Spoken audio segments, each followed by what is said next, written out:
to work toward making this city safe. We can't be shy about speaking on things such as faith and politics. We have to remember, in a free society, the public square belongs to all of us.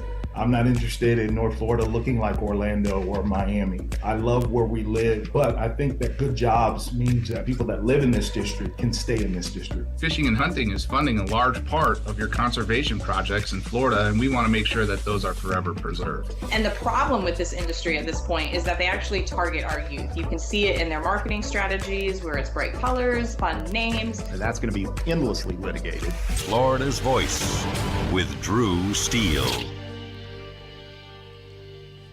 What does life after service look like? Kicking back? Taking it easy? We believe it looks a little different. Fighting for all veterans. Making sure they get the benefits and care they've earned. Rebuilding communities after disaster strikes. And adapting to support today's veterans. Meeting them where they are. The VFW. Still leading. Still advancing. Still serving. Get involved at stillserving.org. I can trace family members who served from World War I to today, each one helping shape who I am. My family chose to share their stories with the Library of Congress Veterans History Project. Voices, letters, and memories that bring their service to life. Searching for their stories was easy. You can discover powerful stories too, told through the voices of America's veterans. Explore, remember, and share at loc.gov/vets. Half of young adults are at risk of hearing damage from loud sounds. So why is this happening? We know not to bake in the sun for hours and to get our eyes checked regularly. We buckle up to save lives. And we know that smoking kills.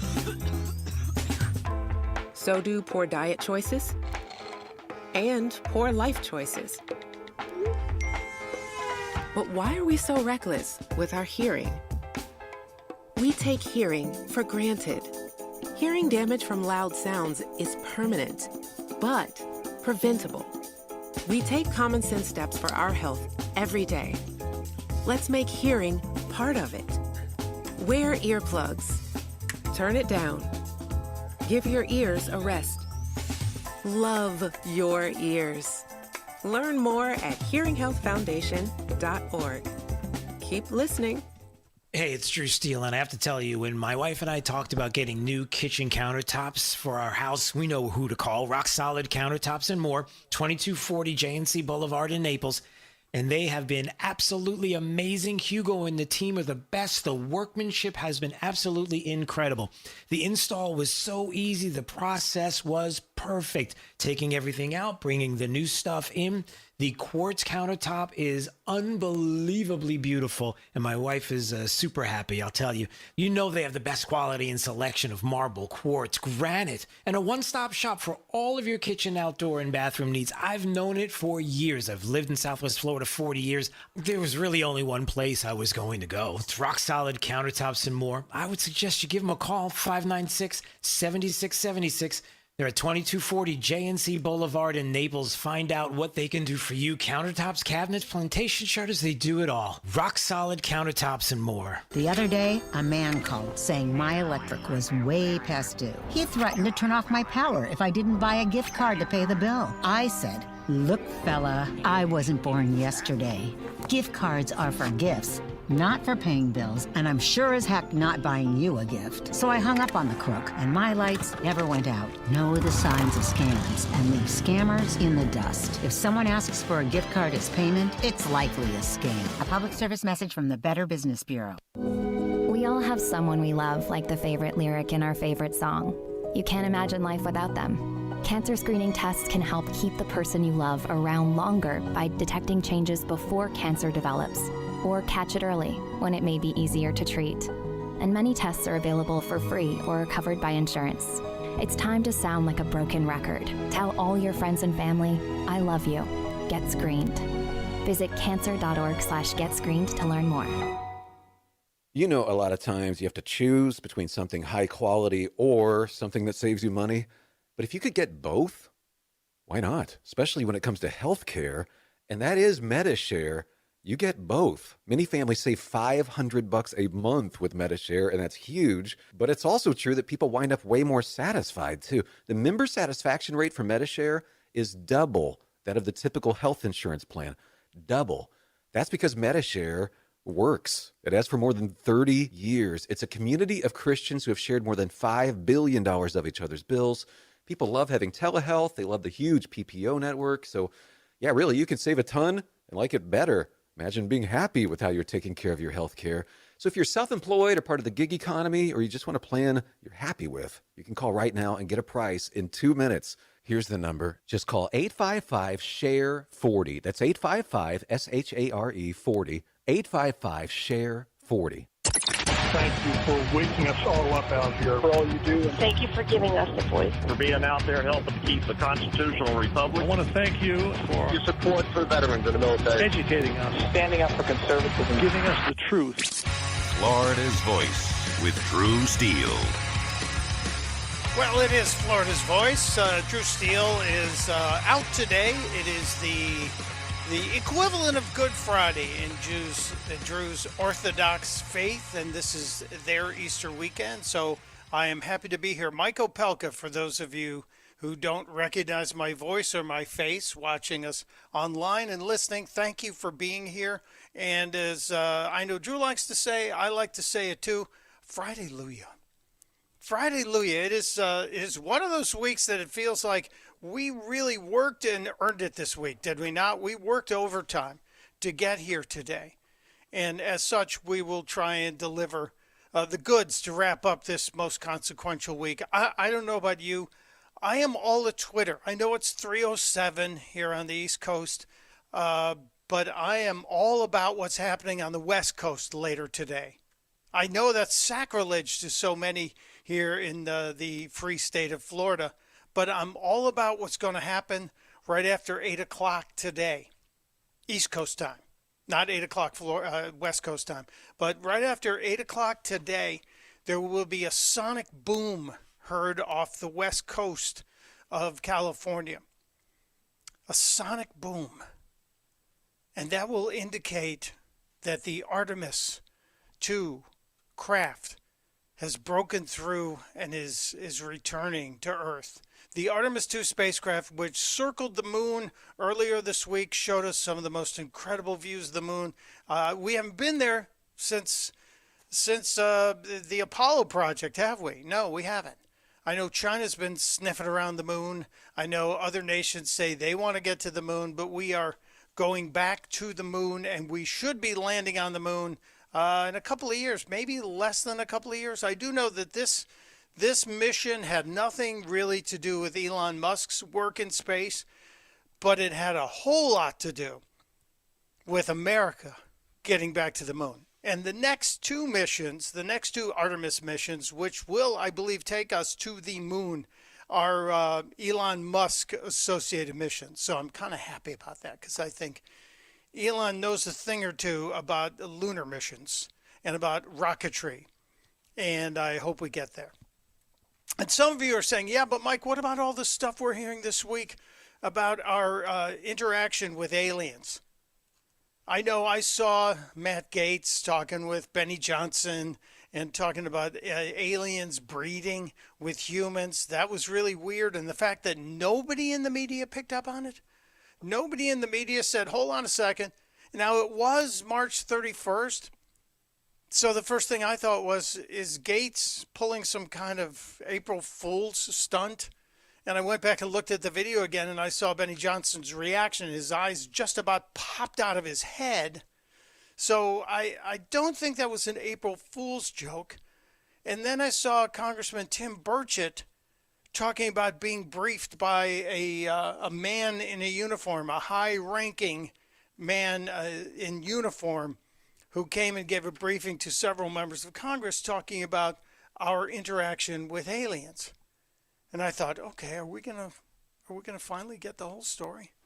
I would like that. I, for one, would like that. And if you're a country music fan, maybe you saw the video that Casey Musgraves posted.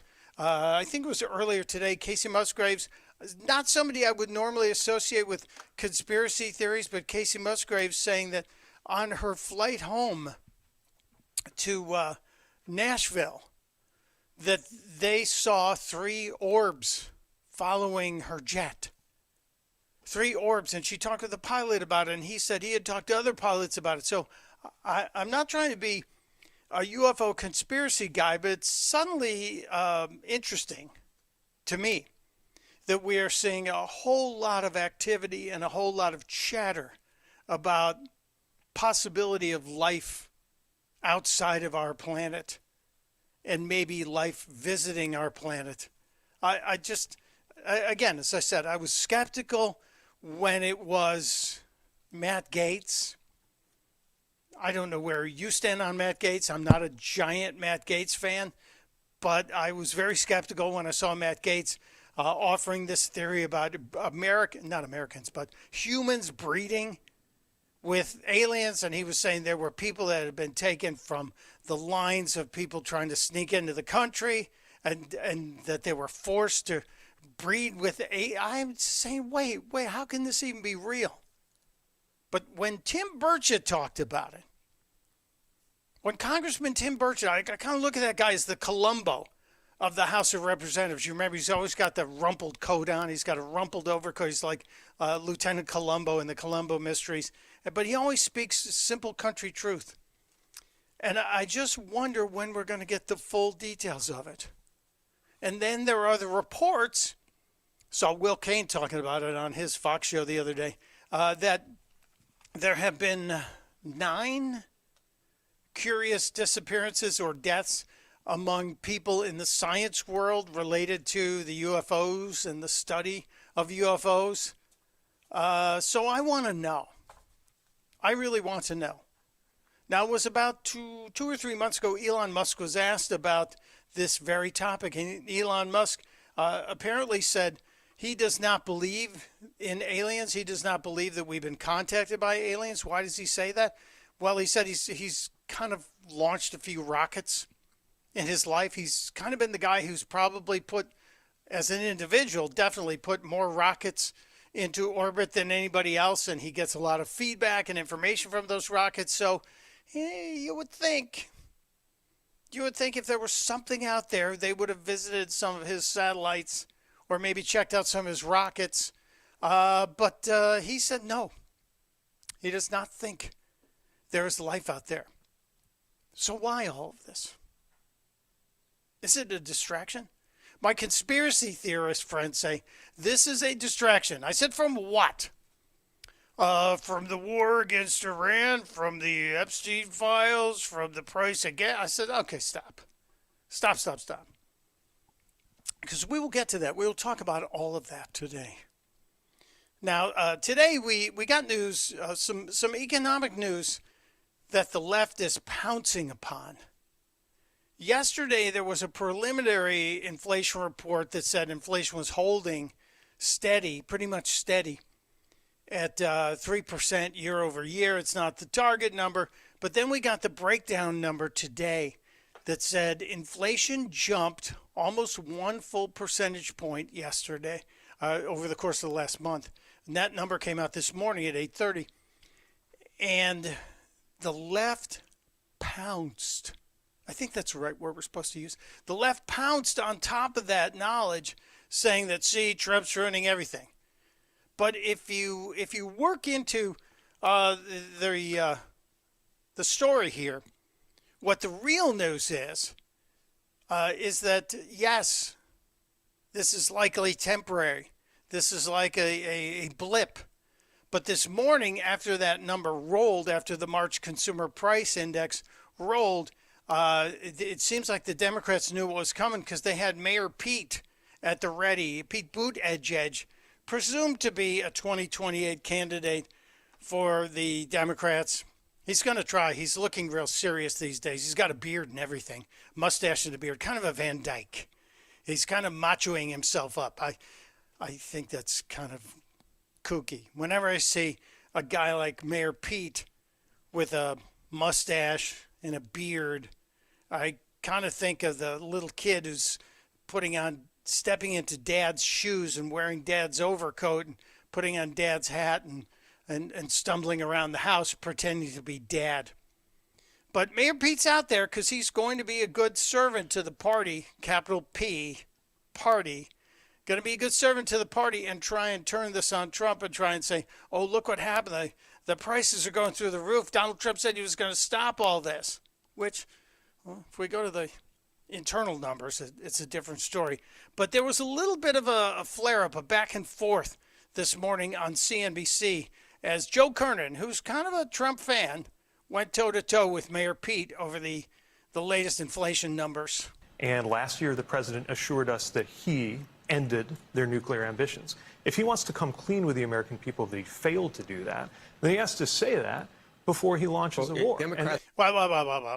Of course, we all know that last summer when we blew up, obliterated was the word I think the president was using all the time, the Iranians' nuclear dreams. The Democrats were looking for any opening to say, see, he didn't do that. He didn't do that. He lied. He should be thrown out of office. Boy, if every politician got thrown out of office for lying, nobody would be in Washington, D.C. Come to think of it, that's not a bad idea. Huh. Okay, back to Mayor Pete, and he's now the attack dog of the day. Democrats at that time said, no, you haven't, and then you haven't. Clearly he hadn't. Yeah. Clearly that he hadn't, so then we needed to go back and take care of it, unless you really think it's okay for Iran to have a nuclear weapon. But again, they don't have a nuclear weapon. They weren't about to get a nuclear weapon. How do you know? Why do you keep saying they weren't about to go? Steve Witkoff said they had enough fissible material for 11 bombs. So are you acknowledging the president lied when he said that their program was obliterated? No one knew. You see, this is what irritates me so much, and this is where I think the Democrats are going to hurt themselves, that they keep leaping on. So he lied. He lied. Look, I'm married 34 years. When spouses argue with each other, this is the worst thing you can do, is to jump in and go, oh, so you lied about that. Are we to assume that, Pete, you're saying that then Trump lies about everything? This got dicey. What happened at Fort? Either he didn't know or he was lying. Okay. Which is it? Is that really the point? Whether or not the point isn't my neighbors in Michigan are paying more for gas. Whether or not he knew it was obliterated or not is not the point. If it wasn't obliterated, then you have to do something. You can't go back and say, well, you lied about this, Joe, so that we can't actually do what we need to do. Joe, America is weaker because the president launched this war. That is his opinion. Joe Kernan is saying that's your opinion. Is America weaker because the president launched this war? I might argue strongly against that assumption by Mayor Pete. Mayor Pete if you saw this on television this morning, you saw him leaning in. Mayor Pete was like leaning in. So, Joe, America's weaker because of this war. I don't think so. I think the world has a pretty good idea of some of our capabilities. Remember what we've done without really putting boots on the ground. And I'm totally against boots on the ground. I want to come out and say that right away. Let's get back to this because this was fun for me this morning. That's not. No, but it's clear, and I'll tell you why. Because we had when the Trump, Secretary of NATO say the world is a safer place. He just said that yesterday. His job is to butter up the president. But why do you think the? Whoa! So now you're trashing the Secretary General of NATO. That would have been my response. How little respect. I thought the Democrats were worried that we were going to be pulling out of NATO. Now you're trashing the Secretary General of NATO, Mark Rutte, who did say the world is safer because of what President Trump did in Iran. See, they want it both ways. You can't have it both ways. There's a little more fun in this, too. The president chickened out on his demand. Why do you think the president backed off of his demand? The president said... Backed off of which demand? Unconditional surrender. Right now, instead of unconditional surrender, which was the president's demand just 1 month ago. This is not over yet, number one. Is this unconditional surrender? I don't know what it's going to end up being. I'll tell you what we've got. If the Strait reopens again and they have no Navy... So the best case scenario is the Strait being open. The Strait was open before. Yeah, the Strait was open, but at the same time, the Strait of Hormuz being open, we also had a threat that was going. A threat that seemed to be building up pretty quickly, and based on all accounts, the threat of the Iranians to achieve a nuclear weapon, or maybe 11, and they were telling us, we're not stopping. We're going to stop the enrichment. That's been an interesting week in the markets. We have less than an hour before the markets close for the weekend.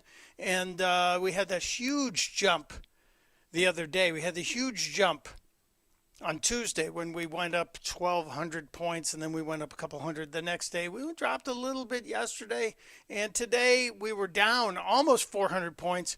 That's back up to about down 250. Still, you want to be positive territory. But if we look at where we were a year ago, the Dow is almost 48,000 points today. The Dow Jones Industrial Index sitting at almost 48,000 points today. I'm going to actually go back to 1 year ago and see where the Dow Jones stood 1 year ago. 1 year ago it was 41,000. And for every Democrat that will say, oh yeah, but the Dow Jones, that's not what the average. Yes, the average American who has a 401k plan, a lot of us do, is invested in stocks, whether or not they're buying individual stocks. And in terms of what is oil doing, oil today is down. It's down. It's under $100 a barrel. Now it's still not where it was before this action was started, but I do believe the president is doing the right thing as it relates to Iran. And the president is pushing really hard to make this deal happen. And I don't think the vice president would be on a plane headed to Pakistan. And just for the record, we're saying Pakistan. We're not pretending to be one of these mainstream media wonks who says Pakistan. No, it's all Pakistan. It's Pakistan. The vice president's headed to Pakistan to be part of what I hope will be face-to-face negotiations with whomever is claiming to be leading the Iranian delegation. We shall see. But this back and forth with Mayor Pete and Joe Kernan this morning, Mayor Pete came out and tried to say, inflation has tripled from just 1 month ago. Yeah, it did. Guess what? Airplane fuel also went up huge, went up 100%. It doubled effectively. But it also will probably come down. And the airlines didn't double fares. Now, they added some baggage charges, etc. It just tells you the airlines were making money. But the inflation number that came out today, Mayor Pete was spitting some anger about that. As feared, inflation is up. And the big thing that's different right now, I think, is that in many periods in American history, including recent history, you've had inflation, and then the administration does things to try to reduce it. Sometimes they succeed, sometimes they fail. But the administration is trying to push prices down, normally. Right now, we have the administration actively making prices higher. So you say that without any proof. It'd be nice if you maybe had proof that you're saying the administration is actively pushing prices higher. No, they're actively trying to prevent the world from having a bully have control of nuclear weapons. This is kind of like us doing what somebody should have done to North Korea before Trump was elected the first time. Somebody should have prevented North Korea from getting a nuclear weapon, or several, as we now know. It's a bad enough world with North Korea having nuclear weapons. It would be a horrible world if it was North Korea and Iran both having nuclear weapons. There's more from Mayor Pete here. They're actively making goods prices higher with the tariffs, obviously. Typical family paid about $1,000 more for that. They're actively making energy prices higher by killing energy transmission projects as well as generation projects. And they're, of course, actively making energy prices higher with a war that nobody wanted, nobody asked for. And that, of course, is the direct reason why inflation is higher now than it was before. To see inflation tripling from last month, not because the administration tried and failed to lower prices, you could put it that way, but really because they actively increased them. No, it's a nice interpretation, but as Joe Kernan pointed out on his Twitter X post, inflation averaged 5.2% under Biden. 5.2%. And even with a war on Iran and the tariffs that are really meant to rebalance global trade, the core index, the stuff that we actually look at and we pay for every day and we go, okay, that's up, that's up, that's up. The stuff we have to have, the CPI core index, was up 2.6%. Now, the target's 2%, right? It was 9% under Biden. It's currently 3.3%, but the core was 2.6, up from 2.3. I think we're doing a lot better. I mean, if you want to go with the math is mathing. And the president has made the case, I believe, that what he's doing is trying to create a short-term bit of pressure on the economy. A little short-term pressure. And once this changes, if the Strait of Hormuz, please God, let the Strait of Hormuz be fully open, and the Iranians don't have a snowball's chance in hell in the next 50 to 100 years of rebuilding their nuclear program, I believe the economy comes back to a roaring situation. And we have seen the situation that shows us the American people are pretty confident. We, the people, are pretty darn confident about the direction of the economy. Consumer sentiment, even though CNN is telling you people have never been more worried about the economy, consumer sentiment was a huge surprise about a week ago. Giant spike in the positivity of consumer sentiment. Do I want to see the number on the price of gas back to being a 2? Yeah, because it was a 4 for me this week. It was a 3 last week. It was a 4 this week. I'd like to see it back to a 2, but I'm willing to live with it a little bit higher in order to get this done. And I believe the president is doing the right thing. That's just my opinion. It's Mike Opelka. I'm in for Drew today. Today we're going to have a busy day. I want to share some thoughts with you. I know Drew talked a little bit yesterday about the socialist, communist mayor of New York, Mamdani, and what he is doing, and to a city where I lived for 20 plus years. It is heartbreaking.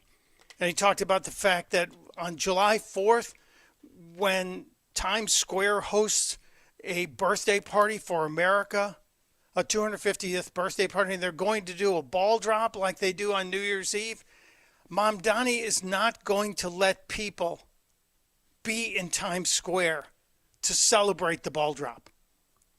He's stopping it. He doesn't want to do it. Meanwhile, if the Muslim faithful want to block everything in Times Square and block traffic and kneel down and do their call to prayer, he's all in on that. But he doesn't want Americans to celebrate the 250th. We have to talk about that. And I wish New York had the ability to recall a mayor. I don't know if it's going to be still New York by the time it is to vote this guy out. They don't have the ability to recall him like California does with their governor. And I think Virginia's feeling the same thing about Abigail Spanberger. And I know New Jersey's going to soon feel the same way about Mikey Sherrill. All of these people who pivoted from their promise to be reasonable to now be total leftists, they're going to be there for a while. Can't do much about it. Well, we'll break it down for you. Plus, more about Artemis. And I have some crazy stuff from Al Sharpton and what he's been up to. And we'll talk to the head of the Florida GOP. It's Opelka in for Steele on Florida's Voice. You're listening to Florida's Voice with Drew Steele. You know, a lot of times you have to choose between something high quality or something that saves you money. But if you could get both, why not? Especially when it comes to health care. And that is MediShare. You get both. Many families save $500 a month with MediShare, and that's huge. But it's also true that people wind up way more satisfied, too. The member satisfaction rate for MediShare is double that of the typical health insurance plan. Double. That's because MediShare works. It has for more than 30 years. It's a community of Christians who have shared more than $5 billion of each other's bills. People love having telehealth. They love the huge PPO network. So, yeah, really, you can save a ton and like it better. Imagine being happy with how you're taking care of your health care. So if you're self-employed or part of the gig economy, or you just want a plan you're happy with, you can call right now and get a price in 2 minutes. Here's the number. Just call 855-SHARE-40. That's 855-SHARE-40. 855-SHARE-40. Hey Max, you look absolutely dashing in that purple tie. Ready to harness the world? You bet, Daisy. I'm ready as I'll ever be. And might I say, your purple tie really pops with your vest. Thanks. I almost went with a cape, but didn't want to come across as pretentious. Nonsense. Anyone in our line of work should rock a cape. You might be onto something, Max. Phew, so here we go. First day on the job. We've got this, right? Right. Don't forget, we both graduated from Dogs Inc. with honors. Which means I can guide my human around a busy city with ease. And I can give my human a restful night. I hope my human is kind and loving. And I hope mine likes wet kisses and zoomies. Ready to make a difference? Born ready. Let's go. Discover how extraordinary dogs like Daisy and Max change lives at no cost to the recipients. Visit dogsinc.org. After my injury, I lost my sense of purpose. I lost the ability to tuck my daughters into bed. Homes for Our Troops build specially adapted homes with features that allow our veterans to function independently and focus on their recovery and family. This life-changing gift of freedom is provided mortgage-free thanks to our donors and supporters. Homes for Our Troops gave me a home where I can be a dad. Homes for Our Troops gave me a brighter future. We need you to join us too in completing this important mission. Learn more at hfotusa.org. I'm Chris Jakimick. I served in the United States Air Force and I deployed 3 times. Being a veteran, it's interwoven into your DNA. It is really the absence of the connection and the purpose that can really drive a lot of veterans to some negative thoughts. For those who are in a suicidal crisis, the window of time to save somebody's life is very short. Our duty is to protect ourselves and protect our families. And one way you can do that is store your weapons safely. Store all your guns securely. Help stop suicide. Brought to you by End Family Fire and the Ad Council. Since the dawn of time, man and wildlife have shared a connection. And hunting traditions passed down from generation to generation have connected man to the natural world. From bow and arrow to hook and bullet, as man evolved, our link to those traditions remains. Yet today, our basic instinct to provide and as part of the hunt, to conserve and appreciate the natural world has fallen under attack for the first time in human history. Misguided politicians and radical activists pushing an agenda to end hunting as we know it are leading a war against our heritage. In their misguided policies and protests, they demonize hunters and belittle our way of life. The result? Hunters leaving the sport in droves while our wildlife and ecosystems suffer the consequences as conservation funding dries up. Named after the father of the North American model for wildlife conservation, the International Order of T. Roosevelt is fighting in the arena to protect and expand the rights of hunters everywhere. We will fight back against these forces to make sure that every American has a right to hunt, enshrined in their state constitutions. We will educate the next generation in our traditions and seek to expand accessibility so that everyone can enjoy our pastimes. And we will continue to hold true to our namesake's efforts to protect, preserve, and ensure open access to our nation's wildlands.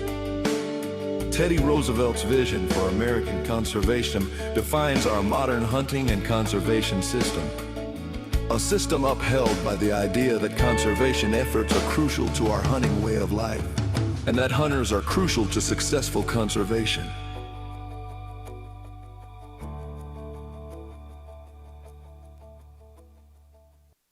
Hey, it's Drew Steele. Look, are you still playing defense with your money? It's time to shift gears and seize the fresh opportunities this new pro-business environment has to offer. That's exactly what certified financial planner professional Alfie Townsend and the team at Advantage Retirement Group do for high net worth investors like you, helping you go on the offense with advanced tax strategies, thoughtful risk management, and forward-thinking financial planning. Imagine enjoying the retirement lifestyle you've worked so hard to achieve, all while staying one step ahead and in a changing world. You've got to do it. Alfie and his team design personalized strategies to strengthen your financial foundation so you can focus on living life on your terms.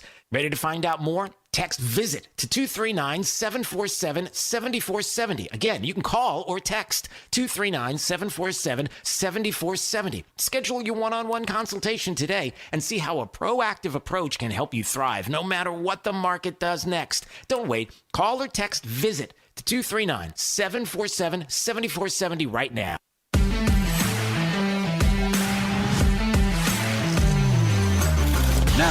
back to Florida's Voice with Drew Steele. Drew's off today. It is a Friday, the Friday before the Orthodox Easter, so Drew has the day off. Glad to be here. My name is Mike Opelka. I've been here in the past. I'm a friend of Drew's. I call him my brother, and I truly look at it that way. And today is National Siblings Day. Drew is the sibling I did not have inside my family until I became an adult. He is truly the brother from another mother. And it being National Siblings Day, I do suggest that maybe you reach out to all your siblings and tell them how much they mean to you. Because you never know when the last time you'll have to say that will be. I am one of 9 kids, and 8 of us are still here. So I think it's a good idea to do that. Today, National Siblings Day. We're going to get to a lot of stories that are bubbling today. Yesterday afternoon, I was listening. Drew was playing the First Lady's comments, the address the First Lady delivered as it relates to the Epstein situation. And the news breaking today, this afternoon, the House Oversight Committee is telling us through the chairman, James Comer, that they have agreed to First Lady Melania's request to hold a public hearing. That's an important word, public hearing for the Epstein victims. And I saw Gloria Allred, the lawyer who represents many of them, on CNN earlier today, saying that it's up to the victims to testify. If they want to be seen in public, obviously they should be. Comer says he will hold hearings once depositions are finished. Maybe you could give us a little timeline there, Mr. Chairman? I think we'd all like to get a little bit more information on that. We shall see. But that's breaking. There's all kinds of news bubbling up all over the place. Comer also confirmed that the California Attorney General is only pretending to target the hospice fraud after people like Nick Shirley exposed it. Remember, Shirley's the guy who showed us all the craziness in Minnesota. The reported $9 to $18 billion in fraud. Put a 0 behind that 18 number, and you'll likely see the amount of fraud that's coming out of California. And I do think there's a staggering number that was just released from Scott Bessent. We'll get to all of this. It's a busy day, but I want to get down to some more local stuff. Let's get to some local discussions. And we do have joining us today this afternoon. And this is the first time I'm talking to this gentleman, so it's kind of exciting for me. Evan Power, the Florida GOP chair, is with us today. Mr. Chairman, thanks for making time. Welcome. No, happy to be here. Thanks for having me. Of course. I am a monitor of all things political. It's kind of my weird habit. It drives my wife crazy. She doesn't want to hear about it. But I follow especially the elections leading up to the midterm elections and what parties are doing to try and bolster their chances to either maintain, regain, expand power. So I'm happy here because I want to get into that.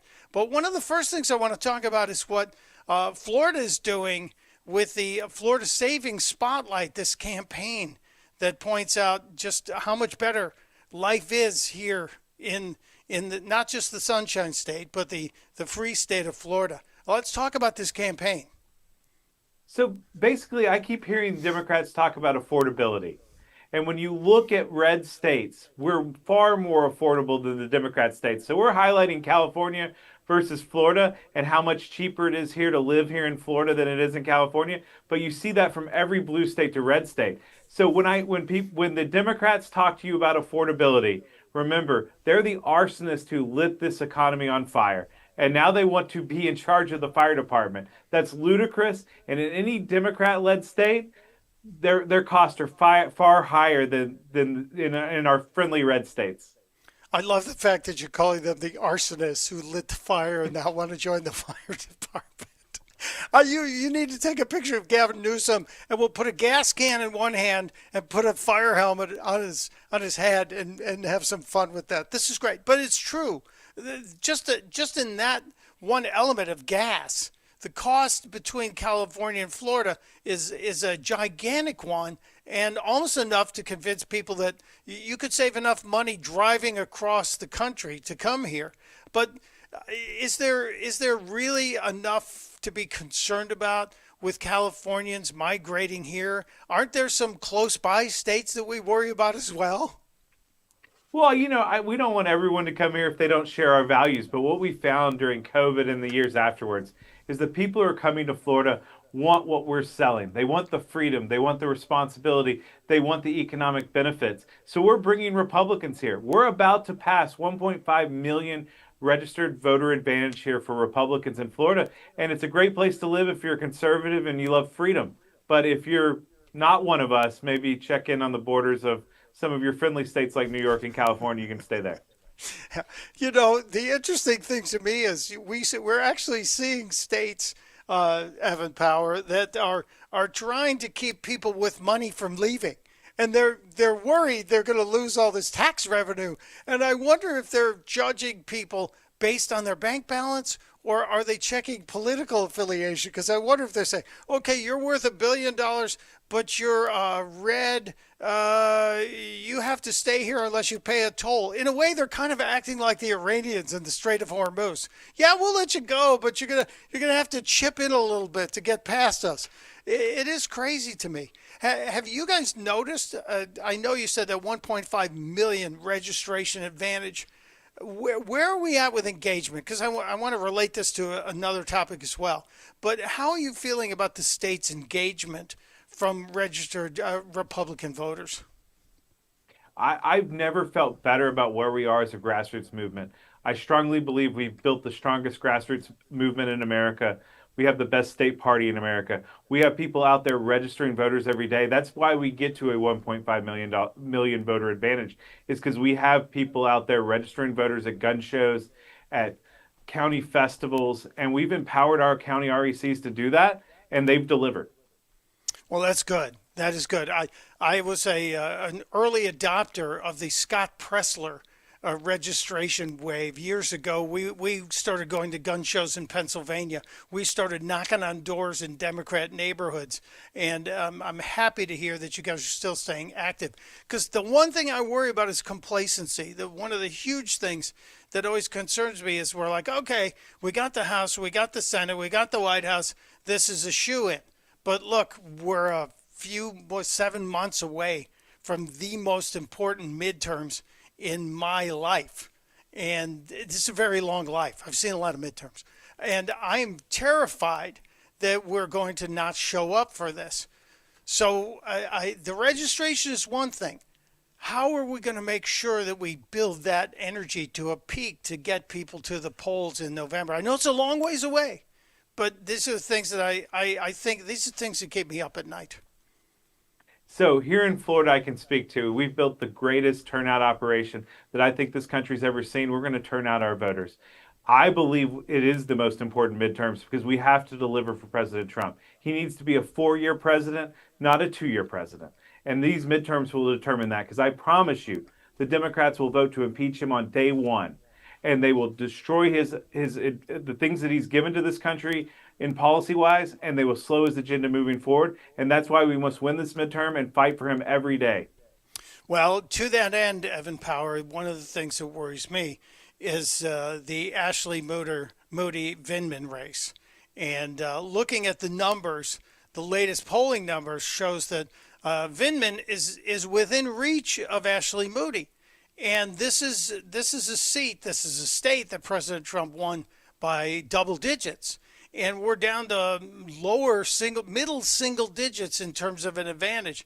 Is there any push to start getting the president involved and endorsing, or is it too early to get him to maybe hang out with Ashley Moody?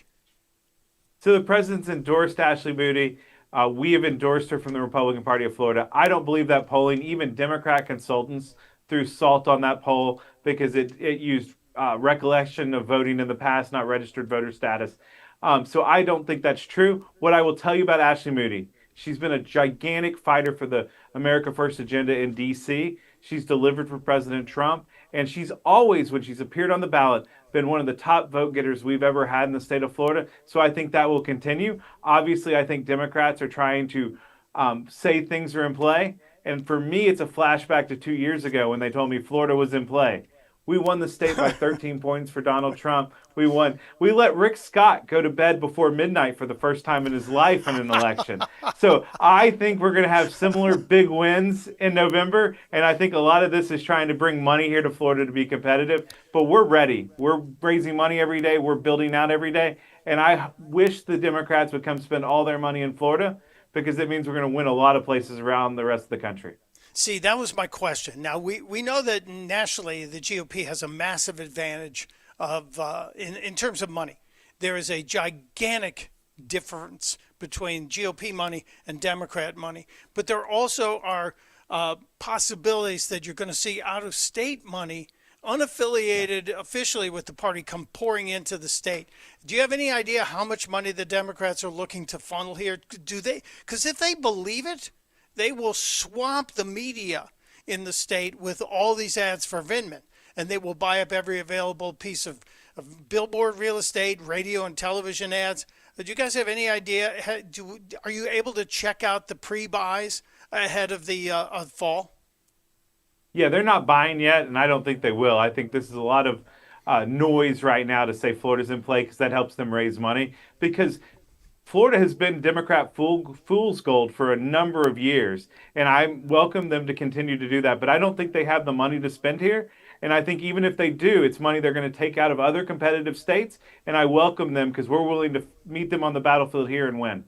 Yeah, I hope you're correct. I get the feeling you are, because I think there are a whole bunch of skeletons in the Vindman family closet that once brought up will not engage voters, Democrats, independents, or otherwise.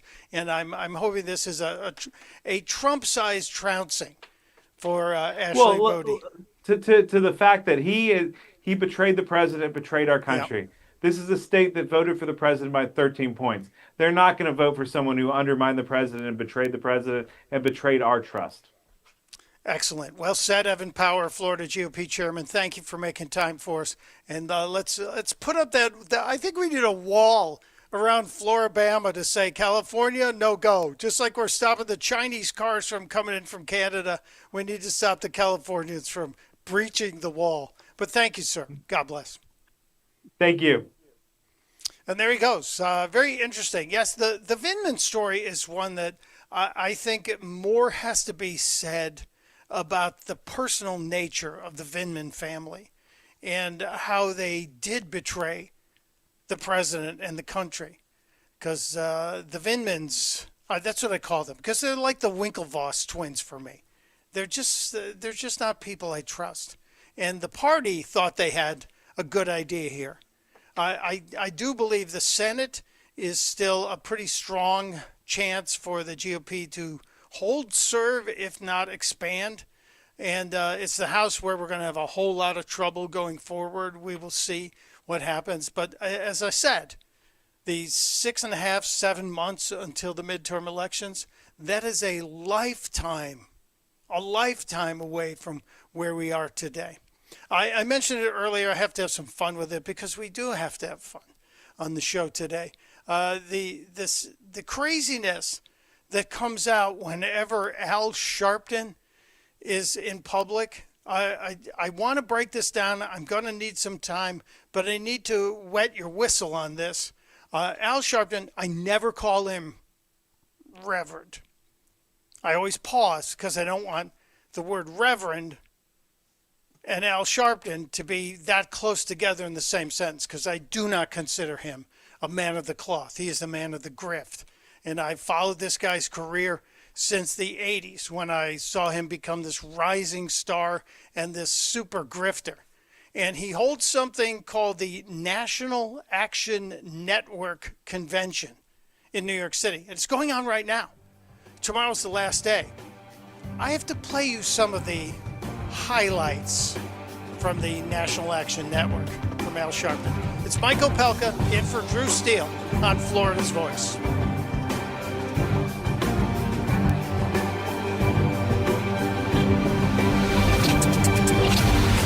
You're listening to Florida's Voice with Drew Steele. Did you know VA home loans are a key to home ownership for those who served? The first moment I walked into my home, I could hear my footsteps echo off the back wall. The first thing I thought in my head was, man, furniture is going to be real expensive. The VA not requiring any down payment prior to buying the home allowed me to take that money I had budgeted to go out and buy furniture, food, cleaning supplies, pretty much everything I needed. Purchasing a home is scary, but ultimately it's not impossible, and they make it so that anybody can do it. To learn more, visit va.gov/home loans. For 25 years, the Library of Congress Veterans History Project has collected and preserved the experiences of America's heroes. From original letters to oral histories, these first-hand accounts bring history to life, one voice at a time. With over 120,000 stories collected, each reveals the courage, sacrifice, and service of our veterans, but many remain untold. Help our nation reach 125,000. Share a story. Ensure a legacy. Visit loc.gov/vets today. You know, a lot of times you have to choose between something high quality or something that saves you money. But if you could get both, why not? Especially when it comes to health care, and that is MediShare. You get both. Many families save $500 a month with MediShare, and that's huge. But it's also true that people wind up way more satisfied, too. The member satisfaction rate for MediShare is double that of the typical health insurance plan. Double. That's because MediShare works. It has for more than 30 years. It's a community of Christians who have shared more than $5 billion of each other's bills. People love having telehealth. They love the huge PPO network. So, yeah, really, you can save a ton and like it better. Imagine being happy with how you're taking care of your health care. So if you're self-employed or part of the gig economy, or you just want a plan you're happy with, you can call right now and get a price in 2 minutes. Here's the number. Just call 855-SHARE-40. That's 855-SHARE-40. 855-SHARE-40. When I was 19 and I was going to shows, I was not thinking about permanent hearing loss. I wasn't thinking about tinnitus. Sometimes my kids are having a conversation with me and that ringing starts in my ear. They're talking to me and I hear their voice, but I can't focus on what they're saying. The audiologist, he told me that most of his clients are not old people. They're kids that have their earphones in. I have a lot of regret about not protecting my ears sooner. Protect your ears at all times, no matter what. It's not something you can get back. Some journeys start small, with small pause and big purpose. Look how little fly, you sweet girl. Every great partnership begins with the first step. Bella, let's go. Guiding them through the world so one day they can guide someone through life. With shared experience, confidence grows, and the path becomes clear. It takes time, patience, and love. But the reward lasts a lifetime. Hey, good girl, Bella. You don't just raise a puppy. You raise a future. Become a Dogs Inc. puppy raiser. Give a dog a purpose. Give someone hope. Learn more at dogsinc.org. Hey, it's Drew Steele. Listen, I've lived in Southwest Florida long enough to know that when I needed countertops, you go to the best. Who's the best? Rock Solid on JNC Boulevard in Naples. First of all, Rock Solid's consultants, I wasn't really sure what I wanted, but I knew that they were knowledgeable, gave me all the information I needed to make the best decision. I love that fabrication is done on premises. It's not like they're subbing out the job to some third party, right? You're looking for countertops, backsplash? You know where to go. Rock Solid, JNC Boulevard, Naples.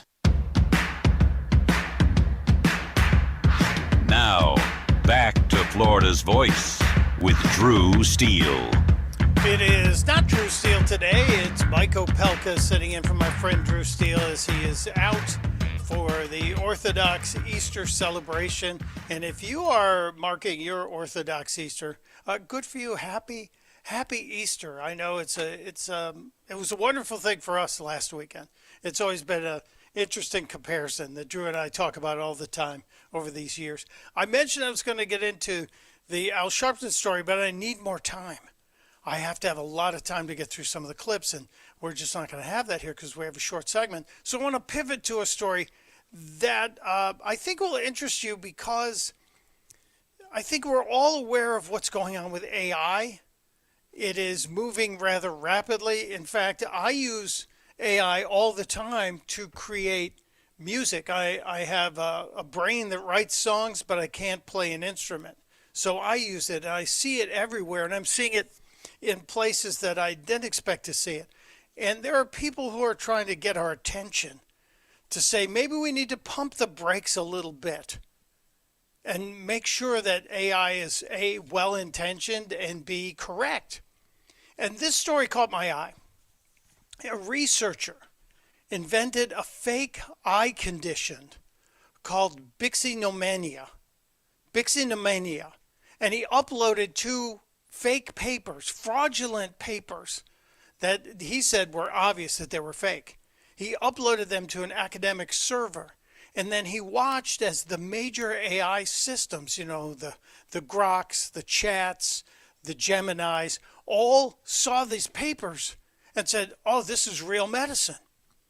The faked papers, how fake were they? They thanked Starfleet Academy. They cited a professor named Professor Sideshow Bob. And the Sideshow Bob Foundation, for those of you who know what I'm talking about, that's from The Simpsons. And the University of Fellowship of the Ring. So those 3 things alone should have been, any editor or researcher would have said, hold on, these papers are fake. They're obviously pulling our leg. They stated in the paper, in the middle of it all, the entire thing was made up. Google's Gemini told users that it was caused by blue light. Perplexity, that other AI system, said it's a prevalence in 1 of 90,000 people. Chat advised users that the symptoms, whether their symptoms matched. And they told them you should be worried about this. Now, the FDA is using AI for some drug reviews. New York City hospital CEOs are ready to replace radiologists with AI.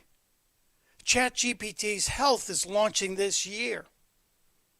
I think it would be a wise idea for us to pump the brakes on a total switch over to AI until we're certain that Starfleet Academy and The Simpsons and the Fellowship of the Ring aren't being allowed to write fake papers about eye conditions that don't exist, and God knows how many fake drugs will be created to deal with the fake condition and create more revenue for Big Pharma. It's a little disturbing. I think it's okay for us to maybe just have fun with AI. But if we're going to turn the whole system over to them, to me, that is a gigantic problem. A gigantic problem. And I, for one, would rather have us focused on using AI to make people laugh and smile than to get them worried about their personal health. So I rarely tell people, hey, slow down on the technological advancements. But in this case, I'm all for AI. I just don't think we should give it the keys to everything in our lives yet. All right, we'll get to the Sharpton stuff just around the corner. It's Mike Opelka in for Drew Steele on Florida's Voice.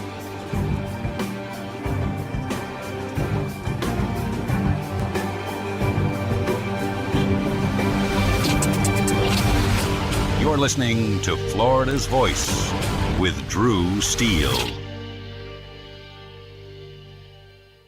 My name is Corporal Bradley Joseph Seitz. Jerry Reed. Kate Weber.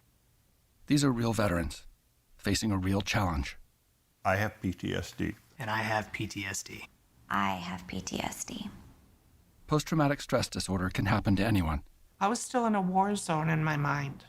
but treatment can turn your life around. Treatment has really saved my life. To learn about PTSD and how treatment can help you, call your local VA medical center or visit ptsd.va.gov. The best words to hear at the TSA security checkpoint? You're good to go. So check before you jet. Avoid delays at TSA security checkpoints by making sure you have an acceptable form of ID. That means a real ID, passport, or other acceptable forms of identification. Visit tsa.gov/ID to check the full list of acceptable IDs. Avoid travel delays by checking ID requirements, and you're good to go.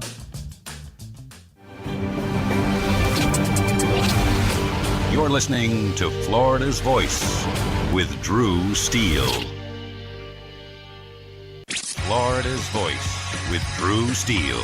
Congratulations on the show. Congratulations on your new show. Big deal, huh? That's why shows like yours are so important. We have an independent county elected sheriff that's the head of law enforcement in Jacksonville/Duval County. And I know how to work toward making this city safe. We can't be shy about speaking on things such as faith and politics.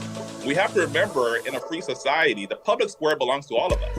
I'm not interested in North Florida looking like Orlando or Miami. I love where we live, but I think that good jobs means that people that live in this district can stay in this district. Fishing and hunting is funding a large part of your conservation projects in Florida, and we want to make sure that those are forever preserved. And the problem with this industry at this point is that they actually target our youth. You can see it in their marketing strategies where it's bright colors, fun names. And that's going to be endlessly litigated. Florida's Voice with Drew Steele. What does life after service look like? Kicking back? Taking it easy? We believe it looks a little different. Fighting for all veterans. Making sure they get the benefits and care they've earned. Rebuilding communities after disaster strikes. And adapting to support today's veterans. Meeting them where they are. The VFW. Still leading. Still advancing. Still serving. Get involved at stillserving.org. I can trace family members who served from World War I to today, each one helping shape who I am. My family chose to share their stories with the Library of Congress Veterans History Project. Voices, letters, and memories that bring their service to life. Searching for their stories was easy. You can discover powerful stories too, told through the voices of America's veterans. Explore, remember, and share at loc.gov/vets. Half of young adults are at risk of hearing damage from loud sounds. So why is this happening? We know not to bake in the sun for hours and to get our eyes checked regularly. We buckle up to save lives. And we know that smoking kills. So do poor diet choices and poor life choices. But why are we so reckless with our hearing? We take hearing for granted. Hearing damage from loud sounds is permanent, but preventable.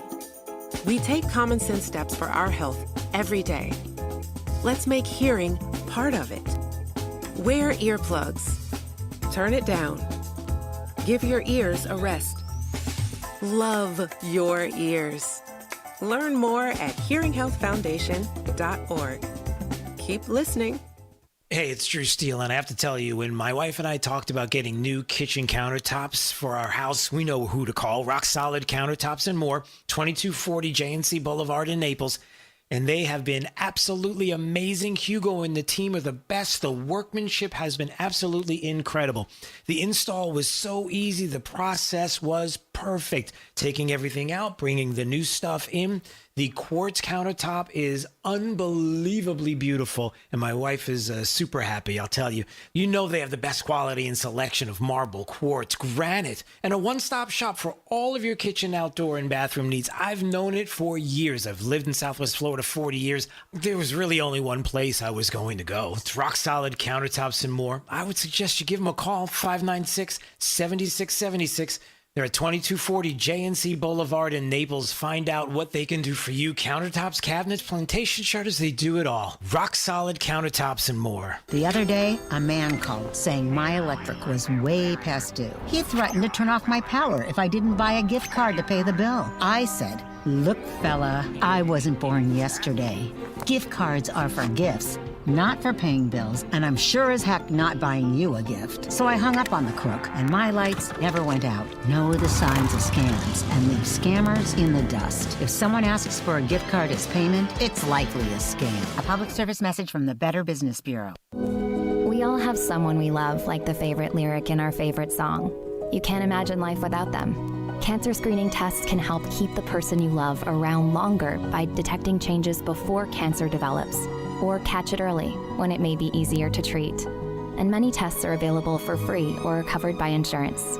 It's time to sound like a broken record. Tell all your friends and family, I love you. Get screened. Visit cancer.org/getscreened to learn more.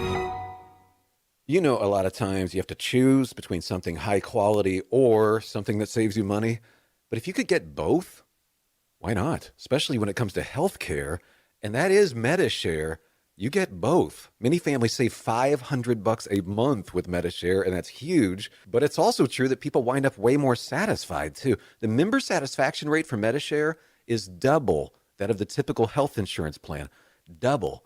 That's because MediShare works. It has for more than 30 years. It's a community of Christians who have shared more than $5 billion of each other's bills.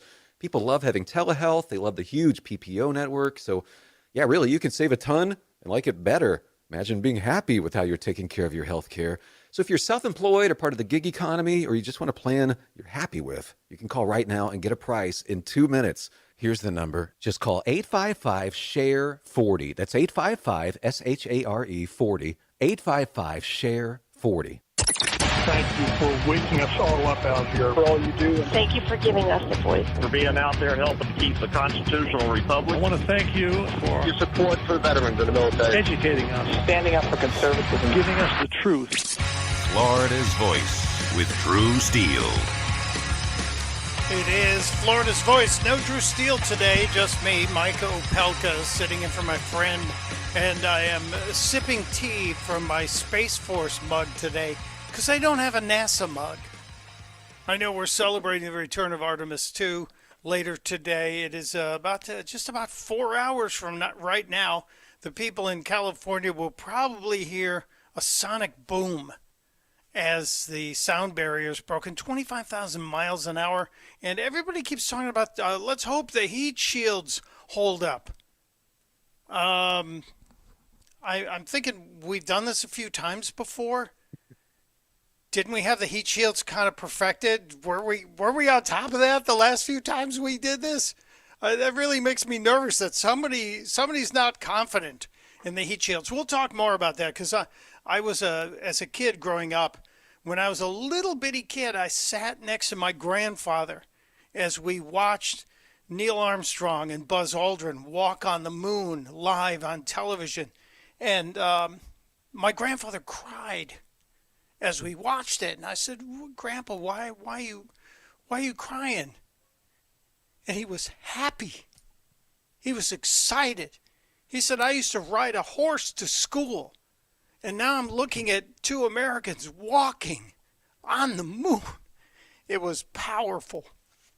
And now we're going back, and I'm happy about that. But we'll get into that. We have bigger fish to fry right now. Joining us as we speak, George Moridis, Navy submarine warfare officer, veteran, and congressional candidate, is hanging out with us today. Sir, thank you for being here. Thank you for your service. I'm excited to get to know you a little bit, and we appreciate you making time. Thank you, Michael. Appreciate being on the Florida's Voice. We appreciate it. Well, it's great. I have to ask you a couple questions. Do you have the Shellback credential in your naval career? I did Blue Nose, which is the Arctic Circle, and I did the Golden Dragon, which is the Dateline, but I never made Shellback, which is crossing the equator. Did you serve or no? No, I did not. I tried to get in the Marines after college, and they went, son, we think you're better in the regular population. We don't think you're Marine material. But my brother was a member of the Army. My dad was a Navy guy. And my old friend Montel Williams was a lieutenant commander in the Navy when he left, and he was a Shellback. And so how many days did you actually spend underwater? Do you know? Did you keep track of that? Right, the longest time we were underwater was about 70 days. You know, of course, it's a nuclear propelled submarine, so you can go as long as the food lasts, basically, because the air is like the you were talking about the space, the Artemis. It's similar to a submarine. I mean, all the air is basically made inside the boat, the oxygen. We scrub out the carbon monoxide, carbon dioxide. So yeah, you can go for quite a long time until your food runs out. 70 days is a long time to be with the same group of people. I always tell people, if you're a civilian and you're willing to go to sleep at a decent hour, you'll get rest. If you're in the military or some of these other jobs, and you might not get the rest. It was days I spent 24 hours awake and Much younger then. That's amazing, though. Amazing. Congratulations on your service, and we appreciate it. Thank you. I love the stories because, you know, we're enamored of the men and women who serve this country and always like to thank them for their service. But we love to hear the details of it. So if we were in the same place during the commercials, I'd be picking your brain. Well, yeah, no, there's a lot of neat stories, and I was privileged to do it. I do thank to God for all the men and women that do serve in our country, and we are thankful for them. You're absolutely right, Michael. Yeah, it's my honor to have you here, sir. Let's talk about you're running for office. You're hoping to. Now, I have to admit, because I'm the fill-in host here, I'm the guest host here. Okay. Is your seat an at-risk seat? Tell me about this district you're running to represent. Sure. So the district it's basically North Broward County and Boca Raton, South Palm Beach County. It's mostly a Broward County seat. It's been held by a Democrat for the last roughly 12 years. But this is a better, you know, as tides have changed in Florida, you know, Florida's become from really a purple state to really a blood red state. And between President Trump and Governor DeSantis, there's a lot of strength leading our state right now, and people are picking Republicans. And so this seat is, I would call it's what they call a lean D, a D+2 type of thing. But I've always outperformed. I've never lost an election. I've represented the state house in our area for 8 years, and we always outperform the top of the ticket. Governor DeSantis only lost this seat by 1%. He won it by 1%, and President Trump only lost by 0.5%. So the seat's very winnable. The trends keep improving. The Democratic Party is hopelessly lost, and the Republican Party is showing that when we're in charge, we cut taxes and we make things better for people. You know, it's interesting you bring that up. We're talking with George Moritas, congressional candidate, but also a veteran. And in your credits, George, it says submarine warfare officer. So you're a guy who's ready for the fight. You're a guy who goes into it trying to understand his enemy's strengths and weaknesses and what needs to be done to win the battle. So I'm very happy to see that knowledge there. So you understand that Broward is a demographically shifting area, but it's also based on trends winnable, and that absolutely. And that's going to be key. So when you talk about those voters you need to get, where does your constituency, hopefully your future constituency, sit on the Save America Act? Because I know that's important to you.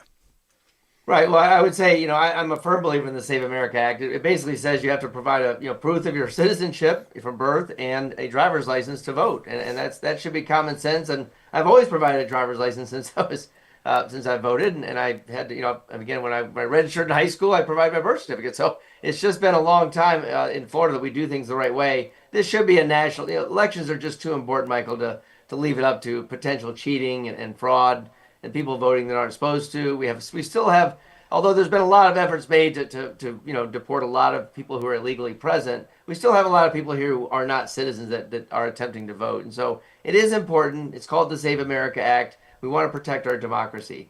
I will note my opponent, Jared Moskowitz, who's the incumbent Democrat, has voted against it, even though this is a very common sense measure. You also asked about where we're going to pick up votes. Well, I'm the only veteran running in the race. Again, I have a strong record of winning in the state house, where this was Broward County. I always tell people there are Republicans in Broward County, and we only need to do a little bit really, like I said, if we just do as well as Governor DeSantis did last year in the midterms, we'll win the seat. And the trends are better since that time. We've had a lot more people come over to the Republican Party based on registration. The interesting thing there, we just talked to the Florida GOP chairman. Evan was on with us just a few minutes ago, and we talked about the voter advantage in terms of registered voters statewide is 1.5 million. But you're seeing an influx of registrations, GOP registrations in the district? Absolutely. Yeah. I mean, again, a lot of our Jewish brothers and sisters are coming over, seeing what's going on, how Jewish people are being treated in many parts of the country, a lot of anti-Semitism, but they see that the Republican Party is standing up for that in this state and nationally, and they're seeing the Democratic Party really not, and sometimes siding with people who frankly are anti-Semitic. So there's definitely been some trends there. And then just, again, people coming from places like Venezuela that have seen the failures of socialism. And, again, they see what the Democratic Party stands for in the United States, and they see that it's not for freedom, low taxes, small government. And that's what the Republican Party stands for. If you can sell freedom and low taxes and small government, I think you really can get people across the aisle. And I'd be stunned if we didn't see a pickup here. And I think that's one of the things that I'm hoping for. How do you feel you're getting? I know the governor's going to obviously support you. Are you getting support out of D.C. from the RNC? So we have picked up 5 congressional endorsements, several from the Florida delegation. The RNC, NRCC, the groups that kind of get involved after the primary, they are officially neutral, and they're supposed to be. I was the chair of our Broward Republican Party, in a few years ago, and so that's not really the role of the party to pick who's going to win the primary. They want to let people sort of battle it out and see who the Republicans want. It's not a top-down organization. It's really a bottom up. We'll see who's going to win the primary, and then that's who we all get behind to support in the general election. So at this point, yes, the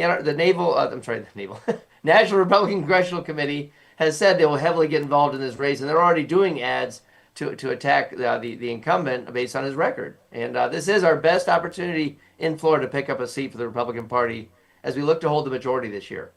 Yeah, Moskowitz has sort of made himself very available to the left side of the mainstream media to push his anti-Save America Act.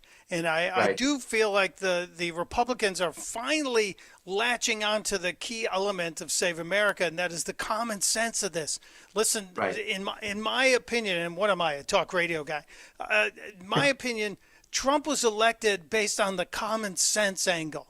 The one ad they always reference was Kamala Harris is for they, them. Donald Trump is for you. If we hang our hats on common sense, I think we win, because Republican values to me are common sense and their family and their country, and they just make sense. So I'm excited about that. Will there be debates? Well, again, after the primary, I'm assuming we'll have some. We've always done those types of things. I'm always open to it because, again, we have the better issues to run on. Like you said, Representative Moskowitz, he voted to keep men and women's sports. He's voted against the SAVE Act. He voted against the tax cuts. He's never been there for the conservative movement. I would even say he's not even been there for the state of Israel, with this recent war resolution where he opposed that. So, there's a lot of issues that Representative Moskowitz has to defend in this election. We're going to call him to account for every one of them, and that's how we're going to win. I hope so. I know primaries are a challenge, and I'm sorry to be ignorant, but the primary for the 23rd district, when is that happening? How close are we to that?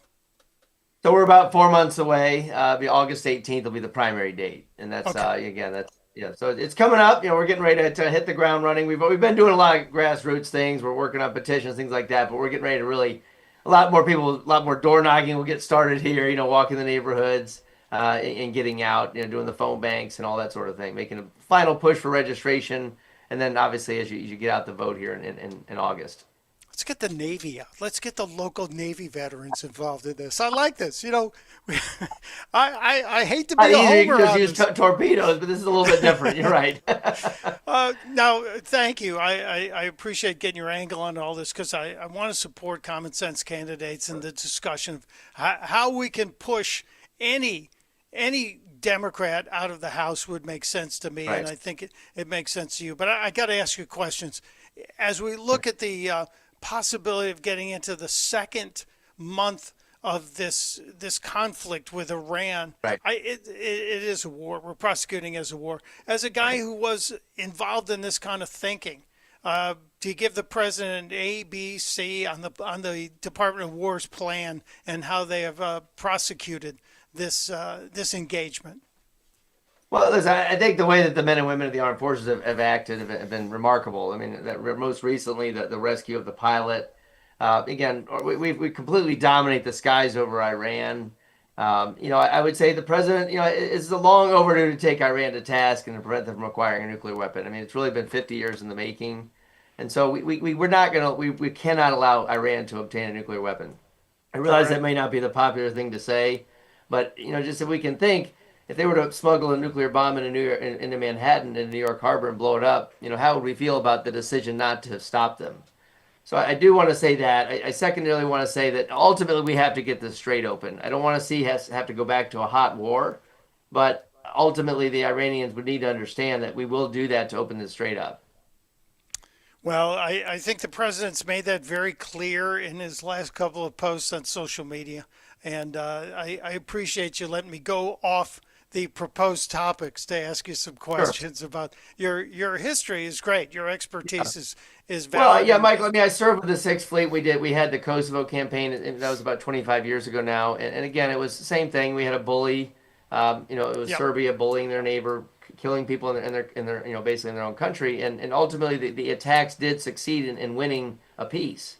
But we did have to show strength. We did have to take military action. And sometimes that's the case. And that has been the case. Again, I certainly hope the ceasefire holds. But if Iran won't open up the strait, it's not going to hold. Yeah, and I do think the response will be as strong, if not stronger, this time. At least that's what I'm feeling. George Moraitis, thank you, sir, again for your service. Thank you for hanging out and dealing with my unconventional interview style. It's a preview of what you're going to face on the campaign trail. All kinds of crazy. Well, thank you, Michael. And if anybody's interested in the campaign, they can go to my website, george4congress.com. Appreciate your questions and your insight, Michael. You've done an awesome job filling in today. Thank you, brother. George, 4congress.com, George for Congress. Thank you, sir. God bless. God bless you, Michael. Thank you. Interesting guy. And, when you talk about being in a submarine, I don't know how many people have spent 70 days inside a giant metal tube underwater, and they haven't been able to surface during those 70 days. They're under the surface of the water for 70 days. Montel said the longest they were was 200 days. Just think about that. I get tense when the flight is over 4 hours long. It bothers me when the airline has us flying longer than 4 hours in the air. These guys are trapped underwater with the same group of people in the same sleeping quarters he was there 70 days. Remarkable people in our military. God bless each and every one of them. And an interesting candidate for the 23rd District. I like the guy. I think a blender would be better than Moskowitz, Jared Moskowitz, but that's me. All right, I mentioned this last hour. We should get into this a little bit. Al Sharpton, who a lot of people like to call Al Charlatan, is hosting what he calls the National Action Network. That's his foundation. I say it very slowly because if you listen to Sharpton say it, he can't even pronounce the name of his own foundation. I was talking to a guy the other night. We're getting ready for our National Action Network convention. Wait, what? What did you call your own foundation? I was talking to a guy the other night. We're getting ready for our National Action Network convention. National Action Foundation, National. Ready for our National Action Network convention. National Action Network convention. Now, it's a big deal. It's a big deal. Democrats will huddle in New York City at this giant convention, and they will all come up and bow and scrape to Sharpton. And they will write checks. They will write checks to be there. But see, this is my gripe with Sharpton.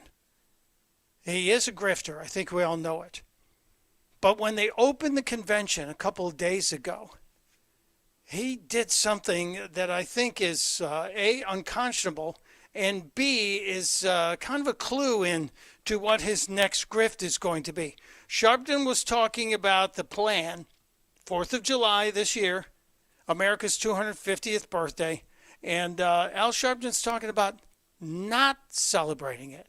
Well, one part of America not celebrating it. Check this out. They're going to celebrate the 250th anniversary of the country July 4th, but that's not our celebration. We were slaves then, and they celebrate signing the Declaration of Independence 1776. We were not even emancipated until 1863. Now, yes, we all recognize slavery was an issue. But this country was not perfect. No one among us is perfect. No country is perfect. I certainly think we're trying to make it better. So why not build unity? Well, unity doesn't pay the bills for Al Sharpton. Unity does not allow him to continue his grift. What am I talking about? Listen.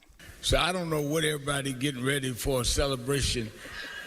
That it seems crazy for me to have on the birthday hat at your birthday party.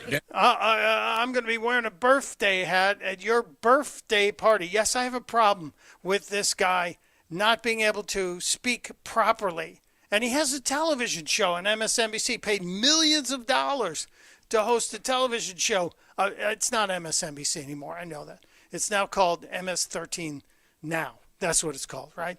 But listen to what he's talking about. Listen to what this guy, this grifter, is planning. It ain't my party. In fact, I'm thinking Saturday when I do my address to the convention, they're calling for something on July 4th, like Frederick Douglass did. Why should we be celebrating that? We may need to do our own rally in Philly or somewhere that day, because that's not our background. So Al Sharpton just gave us the hint, and he's floating what many would call a trial balloon here. He's pitching an idea that he is possibly going to host his own celebration in Philadelphia. Have you been to Philadelphia, Reverend Al? You know there's a national park right there in the middle of the center of the city in Philadelphia, where the Declaration of Independence was written. You can actually go in there. They still have all the desks set up.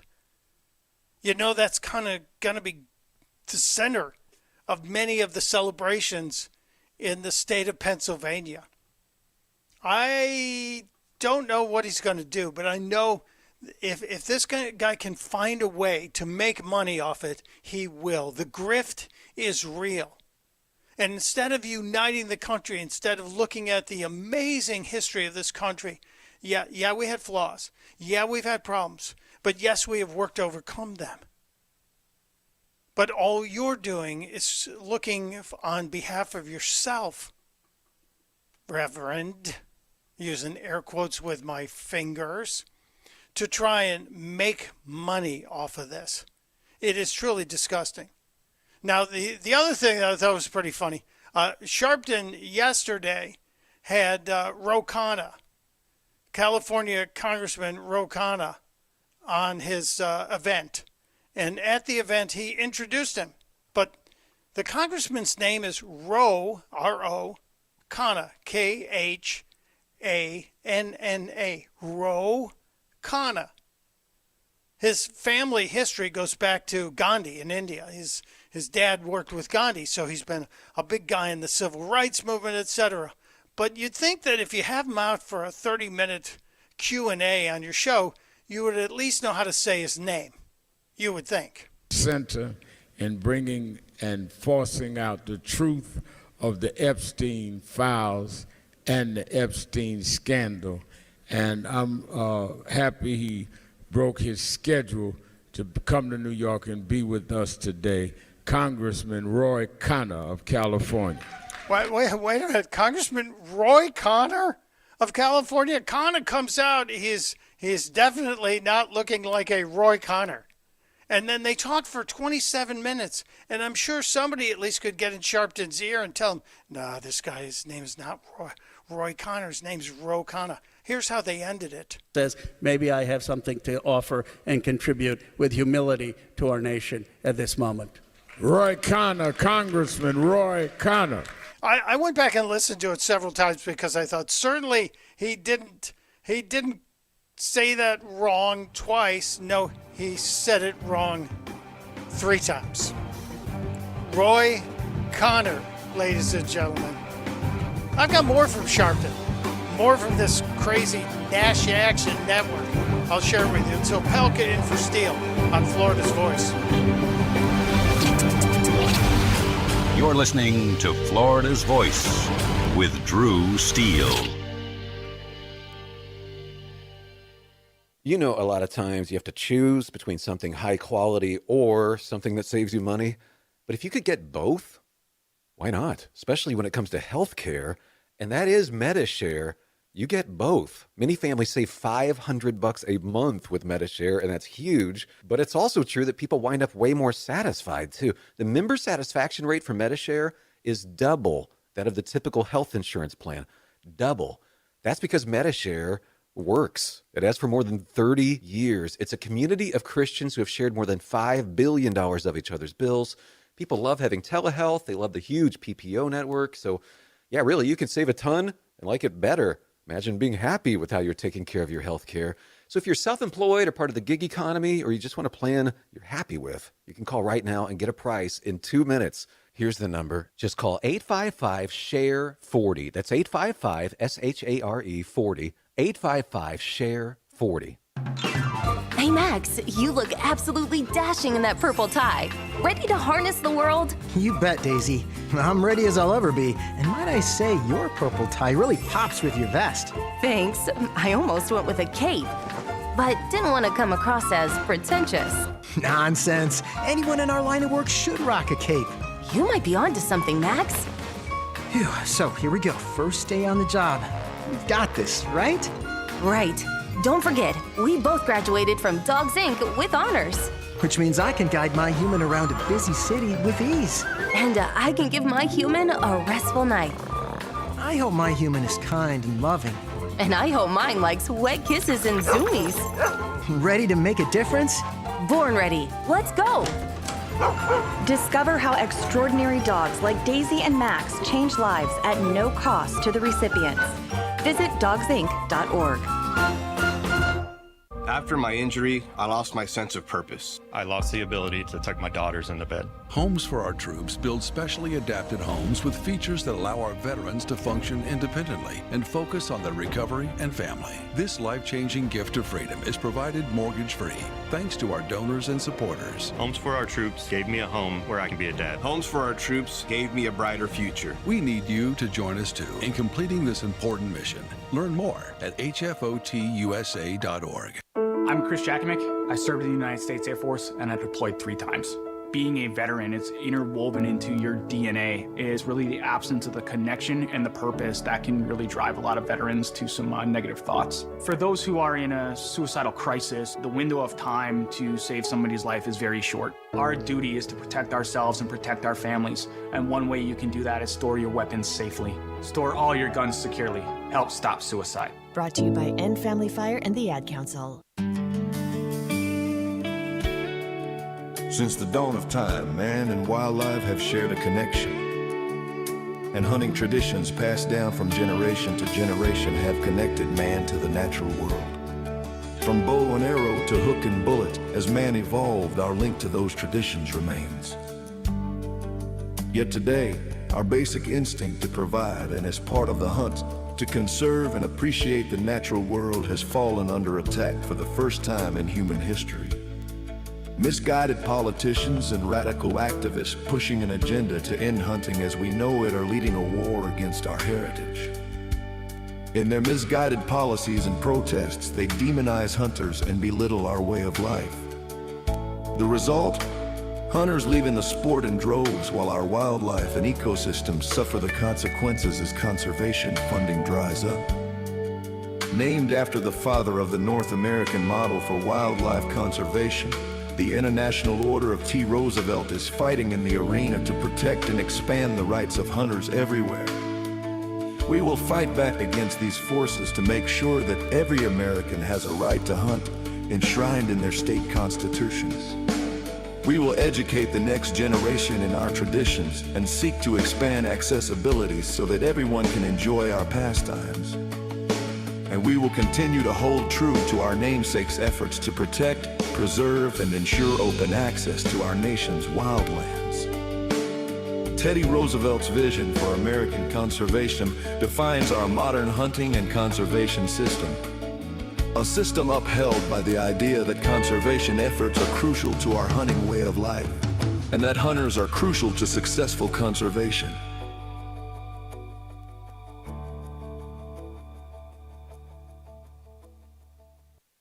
Hey, it's Drew Steele. Look, are you still playing defense with your money? It's time to shift gears and seize the fresh opportunities this new pro-business environment has to offer. That's exactly what certified financial planner professional Alfie Townsend and the team at Advantage Retirement Group do for high net worth investors like you, helping you go on the offense with advanced tax strategies, thoughtful risk management, and forward-thinking financial planning. Imagine enjoying the retirement lifestyle you've worked so hard to achieve, all while staying one step ahead and in a changing world. You've got to do it. Alfie and his team design personalized strategies to strengthen your financial foundation so you can focus on living life on your terms. Ready to find out more? Text VISIT to 239-747-7470. Again, you can call or text 239-747-7470. Schedule your one-on-one consultation today and see how a proactive approach can help you thrive no matter what the market does next. Don't wait. Call or text VISIT to 239-747-7470 right now.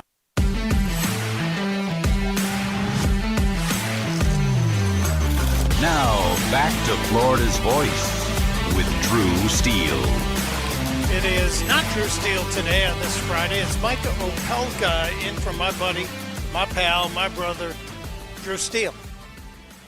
And Friday-luya to you. We're just past the halftime show here on Florida's Voice and have an entirely packed show still coming up for you. Just around the corner in about 30 minutes, Lauren Fix, the car coach. She's one of those snowbirds who spends half the year in Naples and half the year for some reason in Buffalo. Is going to join us because Lauren knows everything that's going on in the automotive world, especially as it comes out of D.C., the things that affect the cars we drive. And there's a really interesting story about Chinese cars trying to get into America. We know President Trump has been very, very active with his efforts to prevent other car companies from invading our country with their product. And so there's a lot of stories about car companies building cars here in America. European makers, South Korean and Japanese makers building their cars here, building factories here. We'll get into that with Lauren because it's kind of a big deal, big stinking deal. And then the folks at Moms for Liberty have a huge event coming up that we have to talk about. So we will get to that as well.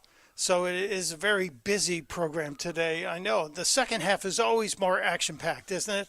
Unless it's a blowout. But the second half looks like it's going to be very interesting. And I am fascinated with Artemis too. I know it. I'm a space geek.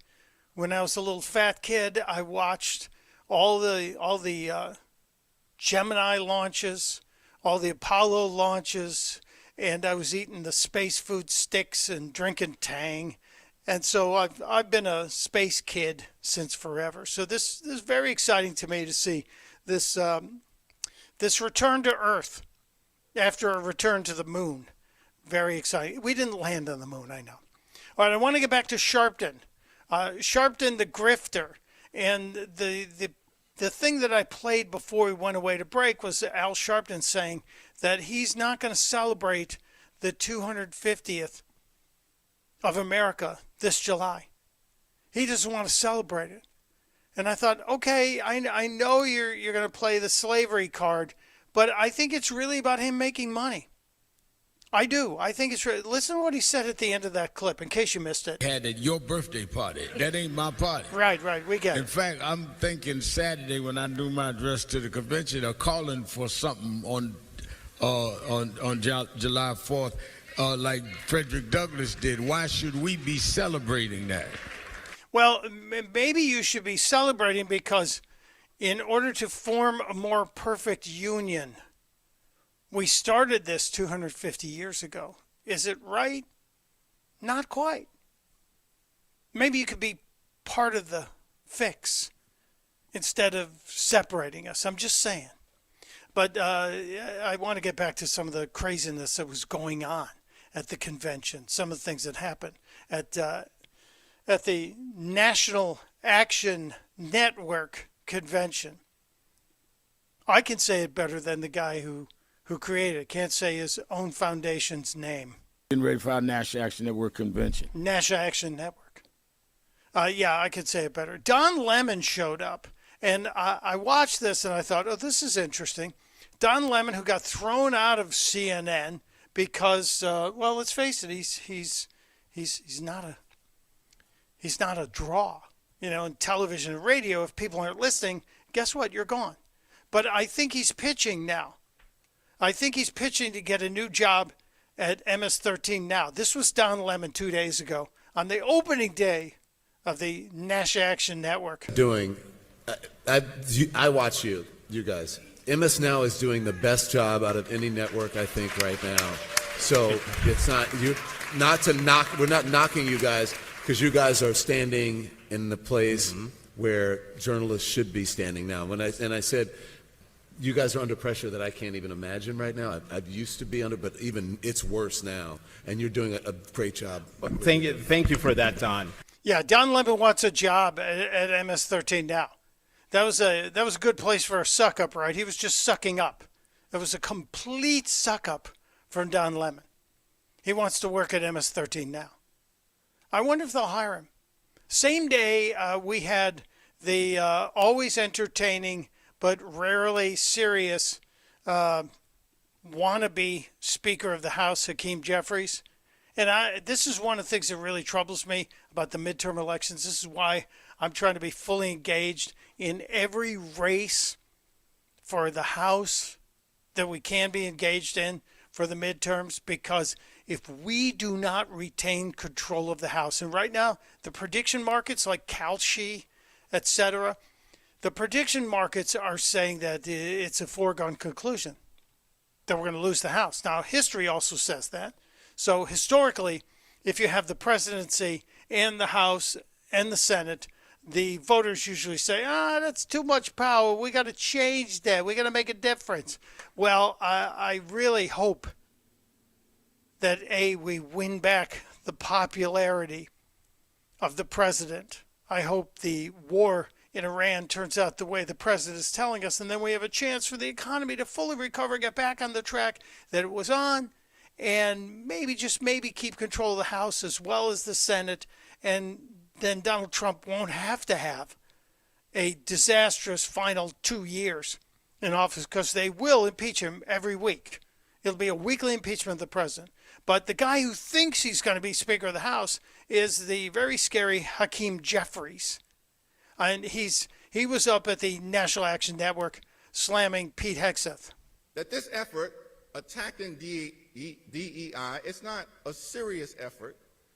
It's not about celebrating merit. That's what they tell you. They're not trying to celebrate merit. They're trying to elevate mediocrity. Oh, elevate mediocrity. Is that what we saw going on over Iran? Was that mediocrity? Is that what you saw? Completely dominating without putting boots on the ground? Now, we may have to send some boots in to get the uranium out. That's a different topic. But the minority leader in the House of Representatives, Hakeem Jeffries, some people are calling him the Timu Obama. You know what I'm talking about.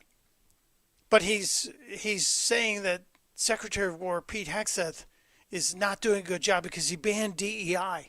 He got rid of the DEI mentality in the military. No, I think he's brought back the American military and the strength. Look at the recruiting numbers. That's all you need to say. How many people want to be in the military now versus how many people want to be in the military under Biden? But let's let Jeffries make a bigger fool of himself.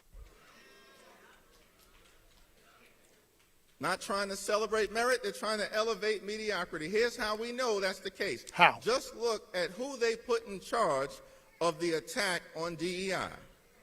Pete Hegseth. The most unqualified Secretary of Defense in American history. Huh, really? So Lloyd Austin, the guy who disappeared? Lloyd Austin, the guy who wore the beekeeper outfit when he was appearing in public because he was afraid of the COVID? That guy was more qualified? Seriously? You don't have the standing to lecture anyone. This guy can't organize a 2-car funeral. Oh, now he's playing the dozens. He's doing the dozens. He's out on the pavement in the neighborhood, insulting the other guy. You couldn't organize a 2-car funeral, and the audience loves this. He was a Fox News host, and now he's the Secretary of Defense? Yeah, so here's the deal with that. If you're a Fox News host, and Pete Hegseth was, but that was only part of his career because he was in the military before then, Hakeem. If you're a Fox News host, you're making millions of dollars a year, especially if you're on a successful show. And he was. He was on a very successful show. And he chose to step aside and serve the president and serve the country. Secretary of Defense, Secretary of War, not exactly making the same money as a Fox News host, I guarantee you. No wonder things are turning out so horrifically. Horrifically, are they? So horrifically, we have air supremacy over the nation of Iran. Air supremacy. I'm just saying. You might want to check yourself before you effectively wreck yourself, as the expression goes. It really is amazing to me the lack of attention to the truth that these people have. They do not understand. They don't understand the words that are coming out of their mouths. It's absolutely stunning. Stunning.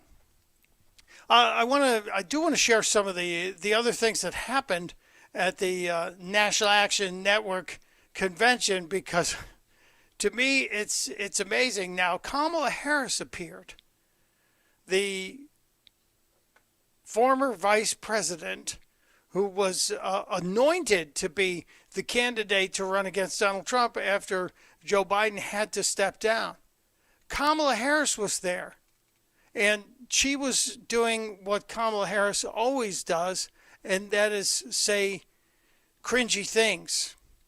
And Kamala Harris talking with Al Sharpton today and pretending to be a mob boss. She does her mob boss impression. Well, he's pulled back because, you know, the way that he's thinking of foreign policy, it seems. She's talking about President Trump, of course.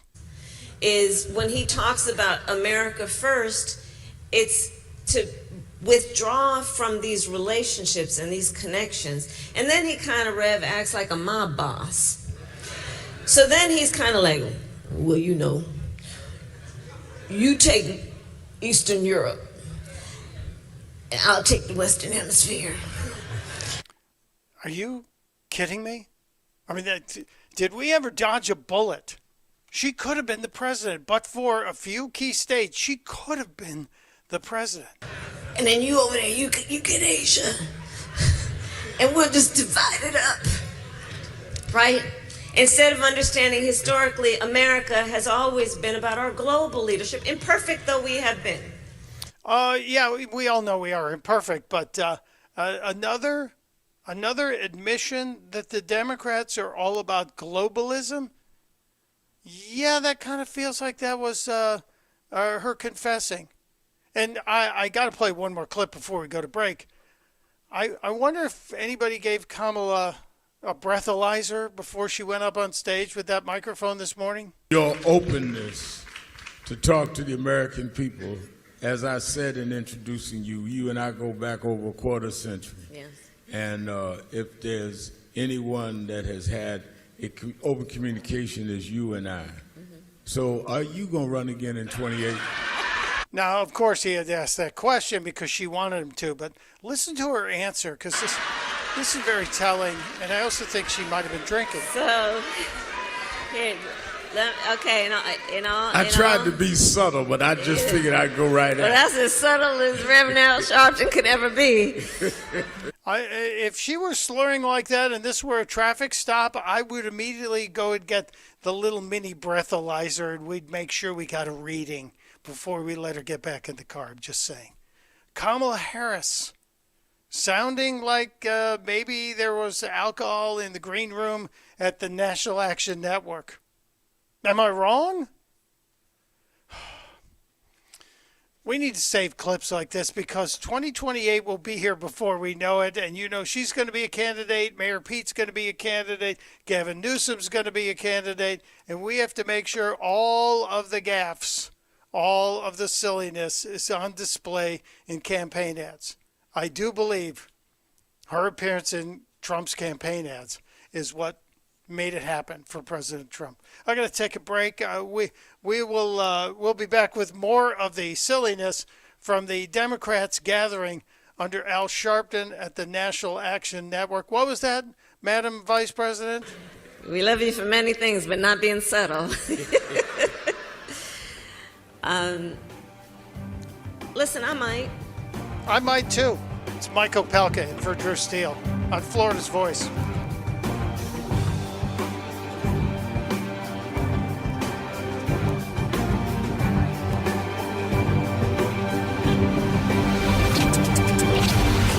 You're listening to Florida's Voice with Drew Steele. Did you know VA home loans are a key to home ownership for those who served? The first moment I walked into my home, I could hear my footsteps echo off the back wall. The first thing I thought in my head was, man, furniture is going to be real expensive. The VA not requiring any down payment prior to buying the home allowed me to take that money I had budgeted to go out and buy furniture, food, cleaning supplies, pretty much everything I needed. Purchasing a home is scary, but ultimately it's not impossible, and they make it so that anybody can do it. To learn more, visit va.gov/home loans. For 25 years, the Library of Congress Veterans History Project has collected and preserved the experiences of America's heroes. From original letters to oral histories, these first-hand accounts bring history to life, one voice at a time. With over 120,000 stories collected, each reveals the courage, sacrifice, and service of our veterans, but many remain untold. Help our nation reach 125,000. Share a story. Ensure a legacy. Visit loc.gov/vets today. A lot of times you have to choose between something high quality or something that saves you money.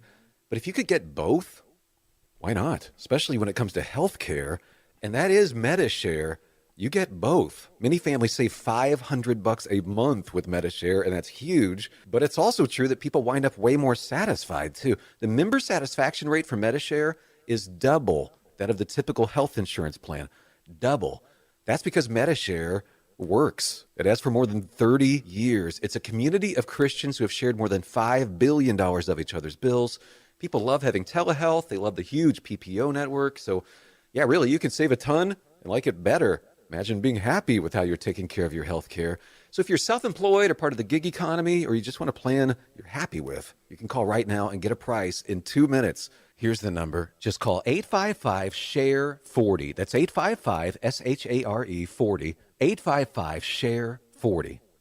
When I was 19 and I was going to shows, I was not thinking about permanent hearing loss. I wasn't thinking about tinnitus. Sometimes my kids are having a conversation with me and that ringing starts in my ear. They're talking to me and I hear their voice, but I can't focus on what they're saying. The audiologist, he told me that most of his clients are not old people.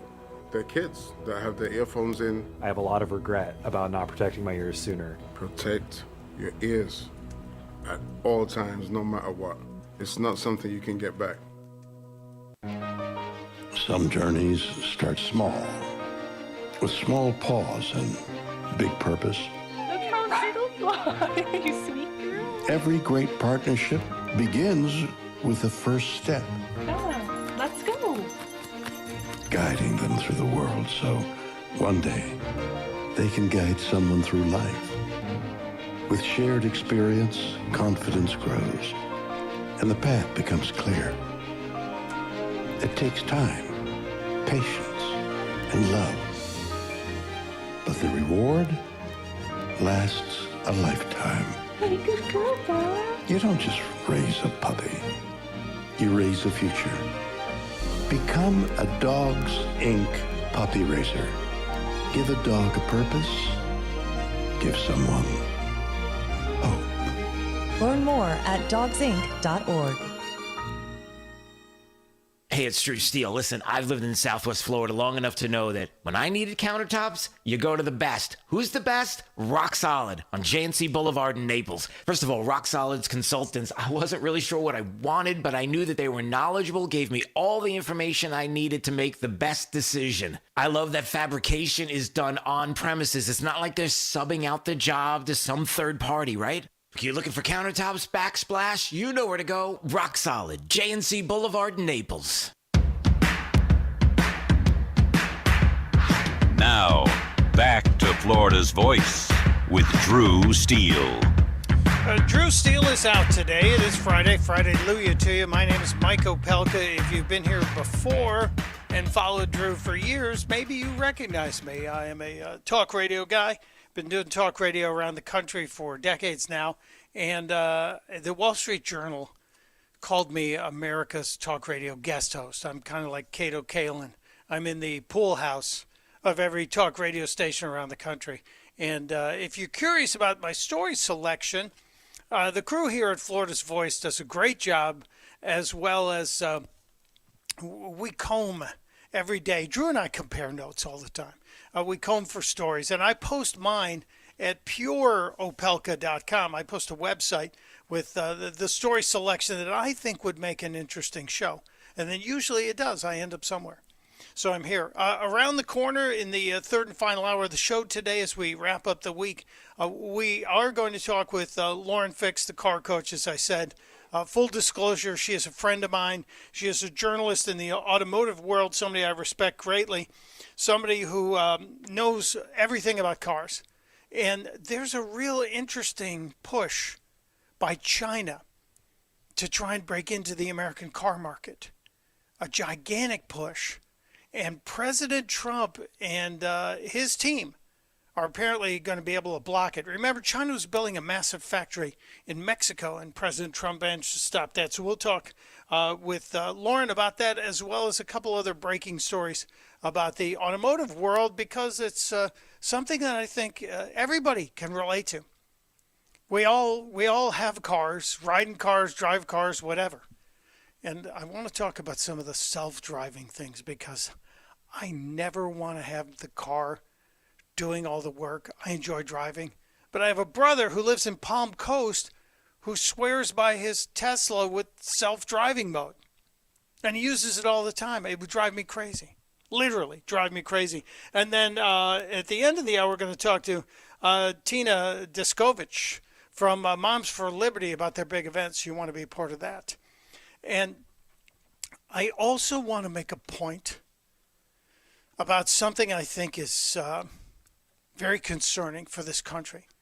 Now, I know earlier this week, Governor DeSantis made a huge point of saying that Florida is attempting to change the laws of the state that have heretofore allowed first cousins to marry. And I, for one, was surprised. Florida's not alone. I think there are 19 states in the union that still allow first cousins to marry. It's a bad idea. It's a bad idea genetically. It's a bad idea on many levels. But it exists currently in Florida. It's okay. And the governor's attempting to change it. And I think it has more to do with preventing the Islamic invasion of America than anything else. I applaud it for that as well, because the cousins marrying is a big problem, but it's also something that's happening in the Islamic communities, especially the ones that we're seeing in the areas like Dearborn, Michigan, where the Islamists are taking over, in places near Boston. And you know what's going on in London. And in Scotland yesterday, you had people coming out and saying, we're this close, holding my thumb and forefinger together, we're this close to having the electoral power to take over Scotland. We can't have that happen here. These are not people that are attached to our values. And I'll talk about the dog thing, too, because that's part of it, too. It's Mike Opelka. I'm in for my friend, Drew Steele, on Florida's Voice.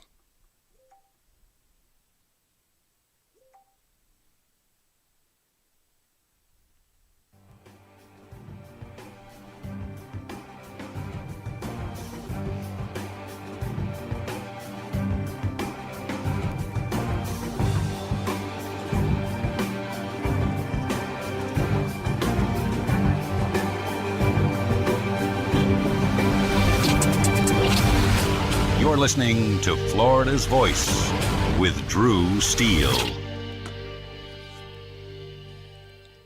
My name is Corporal Bradley Joseph Seitz. Jerry Reed. Kate Weber. These are real veterans facing a real challenge. I have PTSD. And I have PTSD. I have PTSD. Post-traumatic stress disorder can happen to anyone, I was still in a war zone in my mind. but treatment can turn your life around. Treatment has really saved my life. To learn about PTSD and how treatment can help you, call your local VA medical center or visit ptsd.va.gov. The best words to hear at the TSA security checkpoint? You're good to go. So check before you jet. Avoid delays at TSA security checkpoints by making sure you have an acceptable form of ID. That means a real ID, passport, or other acceptable forms of identification. Visit tsa.gov/ID to check the full list of acceptable IDs. Avoid travel delays by checking ID requirements, and you're good to go.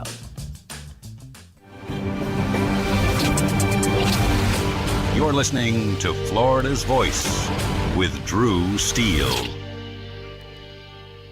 Florida's Voice with Drew Steele.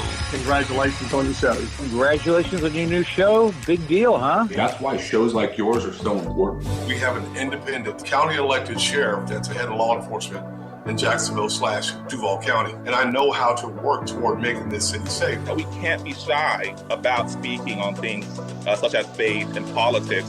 We have to remember, in a free society, the public square belongs to all of us. I'm not interested in North Florida looking like Orlando or Miami. I love where we live, but I think that good jobs means that people that live in this district can stay in this district. Fishing and hunting is funding a large part of your conservation projects in Florida, and we want to make sure that those are forever preserved. And the problem with this industry at this point is that they actually target our youth. You can see it in their marketing strategies where it's bright colors, fun names. And that's going to be endlessly litigated. Florida's Voice with Drew Steele. What does life after service look like? Kicking back? Taking it easy? We believe it looks a little different. Fighting for all veterans. Making sure they get the benefits and care they've earned. Rebuilding communities after disaster strikes. And adapting to support today's veterans. Meeting them where they are. The VFW. Still leading. Still advancing. Still serving. Get involved at stillserving.org. I can trace family members who served from World War I to today, each one helping shape who I am. My family chose to share their stories with the Library of Congress Veterans History Project. Voices, letters, and memories that bring their service to life. Searching for their stories was easy. You can discover powerful stories too, told through the voices of America's veterans. Explore, remember, and share at loc.gov/vets. Half of young adults are at risk of hearing damage from loud sounds. So why is this happening? We know not to bake in the sun for hours and to get our eyes checked regularly. We buckle up to save lives. And we know that smoking kills. So do poor diet choices and poor life choices. But why are we so reckless with our hearing? We take hearing for granted. Hearing damage from loud sounds is permanent, but preventable. We take common sense steps for our health every day. Let's make hearing part of it. Wear earplugs. Turn it down. Give your ears a rest. Love your ears. Learn more at hearinghealthfoundation.org. Keep listening. Hey, it's Drew Steele, and I have to tell you, when my wife and I talked about getting new kitchen countertops for our house, we know who to call. Rock Solid Countertops and More, 2240 JNC Boulevard in Naples. And they have been absolutely amazing. Hugo and the team are the best. The workmanship has been absolutely incredible. The install was so easy. The process was perfect. Taking everything out, bringing the new stuff in. The quartz countertop is unbelievably beautiful, and my wife is super happy, I'll tell you. You know they have the best quality and selection of marble, quartz, granite, and a one-stop shop for all of your kitchen, outdoor, and bathroom needs. I've known it for years. I've lived in Southwest Florida 40 years. There was really only one place I was going to go. It's rock-solid countertops and more. I would suggest you give them a call, 596-7676. They're at 2240 JNC Boulevard in Naples. Find out what they can do for you. Countertops, cabinets, plantation shutters, they do it all. Rock solid countertops and more. The other day, a man called saying my electric was way past due. He threatened to turn off my power if I didn't buy a gift card to pay the bill. I said, look, fella, I wasn't born yesterday. Gift cards are for gifts, not for paying bills, and I'm sure as heck not buying you a gift. So I hung up on the crook, and my lights never went out. Know the signs of scams and leave scammers in the dust. If someone asks for a gift card as payment, it's likely a scam. A public service message from the Better Business Bureau. We all have someone we love, like the favorite lyric in our favorite song. You can't imagine life without them. Cancer screening tests can help keep the person you love around longer by detecting changes before cancer develops, or catch it early when it may be easier to treat. And many tests are available for free or are covered by insurance. It's time to sound like a broken record. Tell all your friends and family, I love you. Get screened. Visit cancer.org/getscreened to learn more. You know, a lot of times you have to choose between something high quality or something that saves you money. But if you could get both, why not? Especially when it comes to healthcare, and that is MediShare. You get both. Many families save $500 a month with MediShare, and that's huge. But it's also true that people wind up way more satisfied, too. The member satisfaction rate for MediShare is double that of the typical health insurance plan. Double. That's because MediShare works. It has for more than 30 years. It's a community of Christians who have shared more than $5 billion of each other's bills. People love having telehealth. They love the huge PPO network. So, yeah, really, you can save a ton and like it better. Imagine being happy with how you're taking care of your health care. So if you're self-employed or part of the gig economy, or you just want a plan you're happy with, you can call right now and get a price in 2 minutes. Here's the number. Just call 855-SHARE-40. That's 855-SHARE-40. 855-SHARE-40. Thank you for waking us all up out here, for all you do. Thank you for giving us the voice. For being out there helping keep the constitutional republic. I want to thank you for your support for veterans in the military. Educating us. Standing up for conservatism. Giving us the truth. Florida's Voice with Drew Steele. It is Florida's Voice indeed. It is Friday, and Drew Steele is not here. It is the Orthodox Easter weekend. Drew is celebrating his faith and with his family, and I endorse that. My name is Mike Opelka. Happy and honored to be here every time. Every single time. It's always a gift for me. So thank you. Thank you for joining us. A bunch of things going on. We're going to try and get to everything. And if you're watching online and you see my Space Force cup, I'm drinking my tea out of the Space Force mug because because I don't have a mug for Artemis 2, and I don't have a NASA mug either, but I'm very happy. I'm watching all of the breaking news as it relates to the Artemis return to Earth. It's very exciting for me, and I know NASA Chief Jared Isaacman has personally arrived on the scene for the splashdown. So he's on the carrier that's going to find the craft once we're all settled in. So we'll give you updates on that. And the president is also responding to the Iranian demands to reopen the strait. President has said, open the Strait of Hormuz, or we're coming back in. And we've used these last couple of days to reload all of the military in the region. And he means business. They have added their demands, and they want access to some of their frozen assets. I don't think President Trump's going to let that happen. But we'll give you updates on it coming up. I mentioned that there's a lot of news going on, especially news in the automotive world. So I reached out to a friend of mine who spends half the year in Naples and half the year in Buffalo, which you want to talk about extremes? That's extremes. My friend Lauren Fix, the car coach, who also does a syndicated radio show on the weekends and you always see her popping up on the networks talking about the latest news in the automotive world, is joining us today. Hello, my friend. Thanks. Hello. Yeah, lots of car news going on, and it never ends, it seems. It doesn't. It doesn't. Now, this is something I was discussing with a Canadian friend of mine just 2 days ago. He said, we're very excited because we're getting these Chinese electric cars. The BYD cars are coming to Canada. They're going to build them here in Canada. And I said, well, good luck, because I don't think they're getting across the border into America. And he said, wait, what? Because he lives in Delaware, and he wanted to go and buy one of these cars and bring it into the country. That is the plan, is it not? Aren't we trying to block the Chinese cars from coming into the country? Yes, Senator Bernie Moreno has put up a law to stop allowing Chinese cars, Chinese parts, and Chinese software here in the U.S. The software has already been banned. And the reason we don't want that is it collects that data, literally everything. So when you get in the car, and I've driven a lot of Chinese cars, it'll instantly sync your phone. And you're thinking, oh, this is great.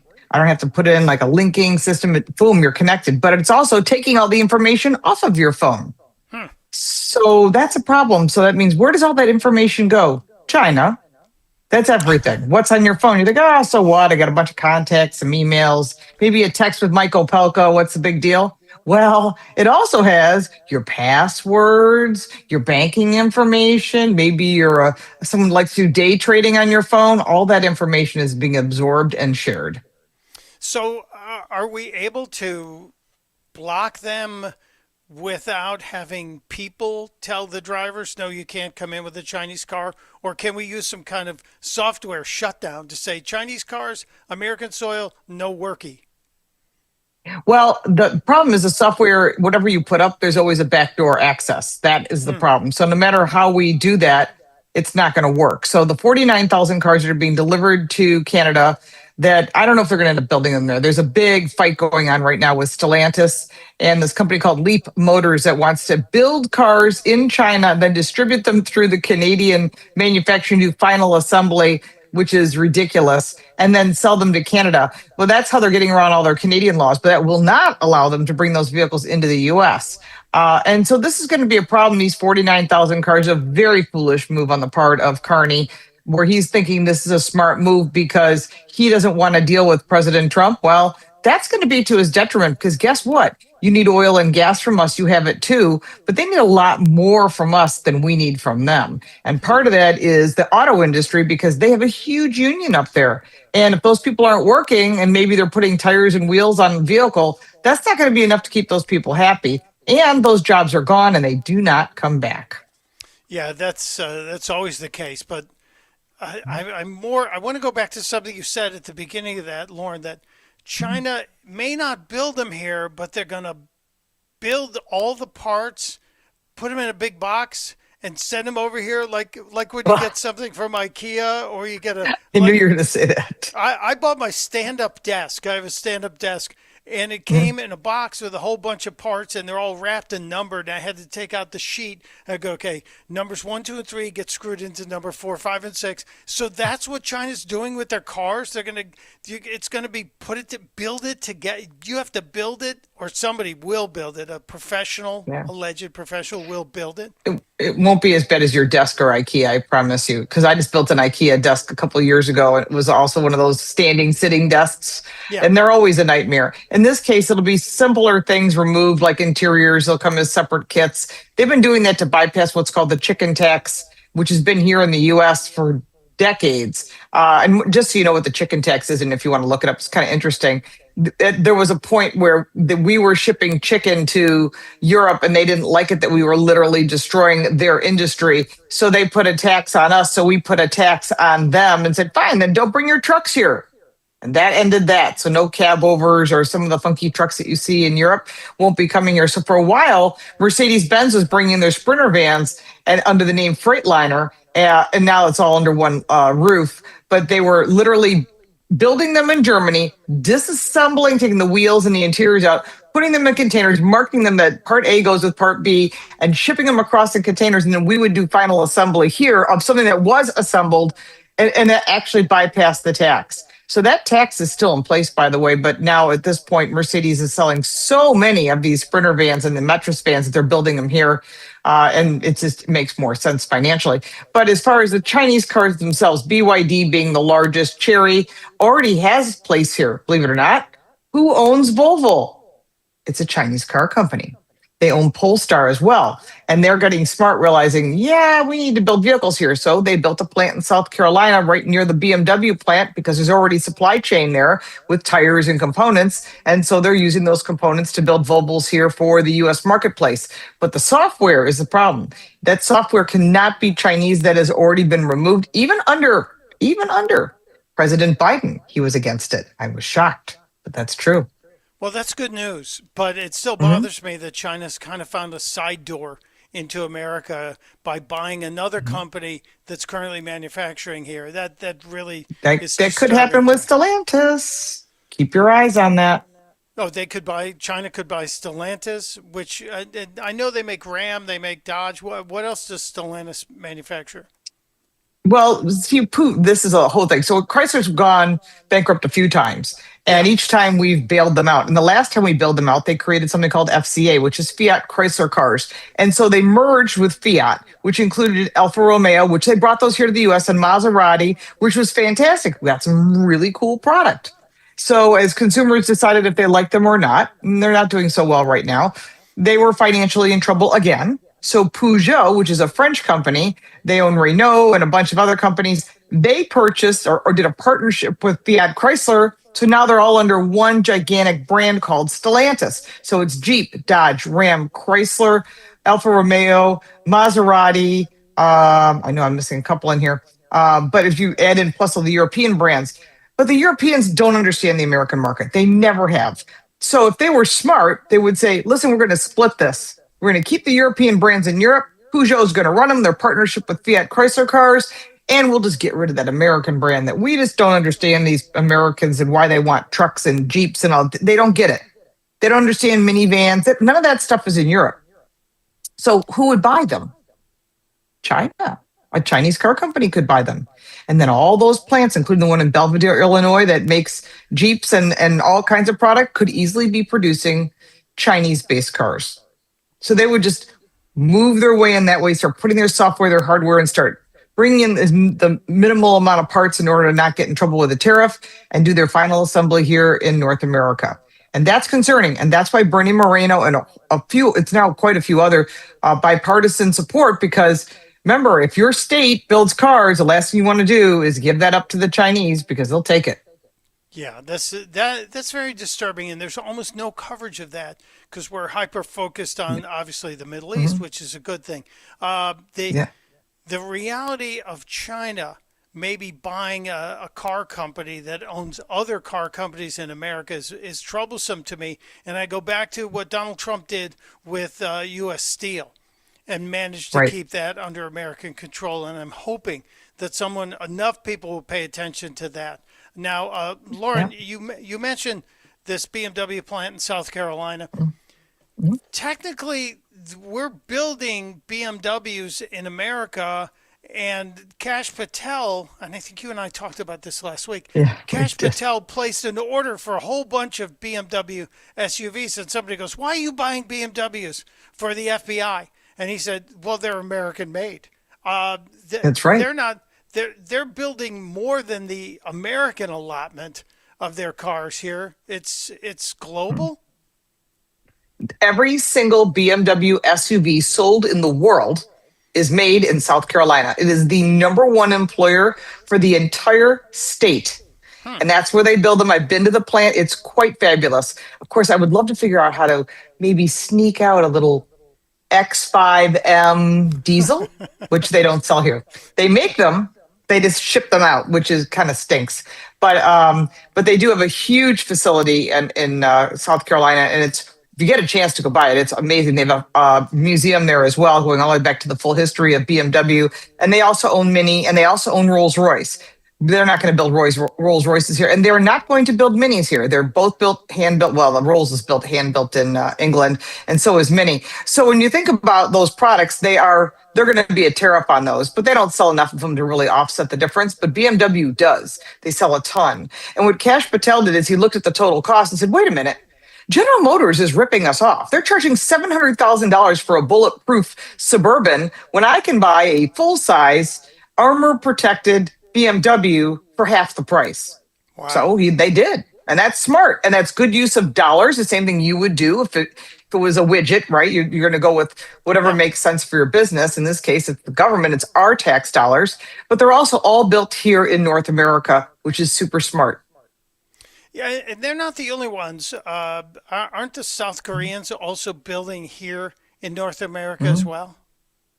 Yeah, Korea put, I think it was $6 billion, I have to remember, but Jose Muniz, who is the president of Hyundai Global, he's a really interesting guy and a story all in himself because he was part of that Carlos Ghosn story that you and I did a long time ago.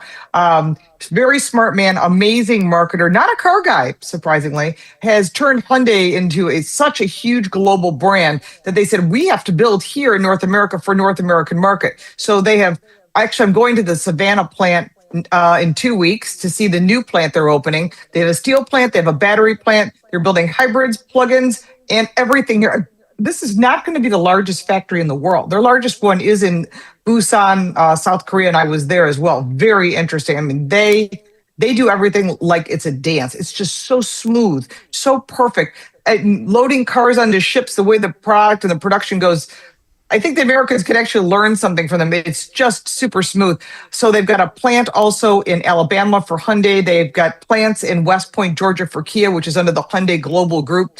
It is amazing what they have done. And the reason is, if you want to beat the Japanese, who are also building here in North America, you need to build here. You need to make deals with the federal government, which they have done. And so the day that we had freedom, I think we called it Freedom Day, when President Trump signed all those tariffs and said, we're going to start charging everybody.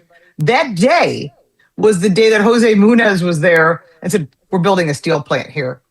That was super smart. Timing may have been accidental, but as I said to Jose Muniz when I saw him at the New York Auto Show, well played, very well played. That's amazing to me. They're building steel plants. They're making tires here, and they're building cars here, and it helps the American economy. It helps all of us, and they avoid the tariffs, which it was April 2nd of 2025. Donald Trump did not want it to be on April 1st because everybody thought it'd be an April Fool's joke. All right, Lauren Fix, car coach, I have one more question for you. Okay.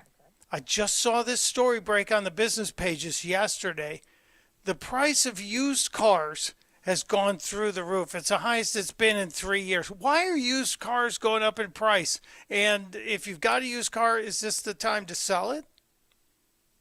Well, I think the last window was when we had the chip shortage. And I actually sold a vehicle and made record money. I would have never guessed I would have got what I got for it.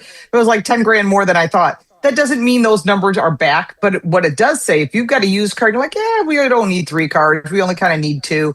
Now would be the time to sell it, except if it's an electric car. That's going to be challenging to sell. It's like selling a used phone or a used computer.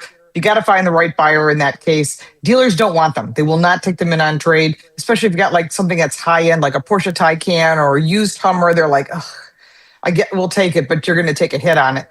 But if you're looking at a used car that's gas or hybrid, the market is on fire. And the reason it is the average price of a car is $50,000. So you're thinking, that's kind of high. I can't afford that. What are my options? Well, I could buy a certified pre-owned, which I highly recommend you stick with the brand. So you're buying a Honda, go to a Honda dealer for a CPO, certified pre-owned, or Toyota or Ford or GM or Nissan or whatever brand, because they're going to take the best care of that car, make sure it's got all the recalls, technical service bulletins. So when you buy it, it's perfect and ready to go, and they extend the warranty, which you do not get if you buy a GM product at a Honda dealer. So just keep all that in mind.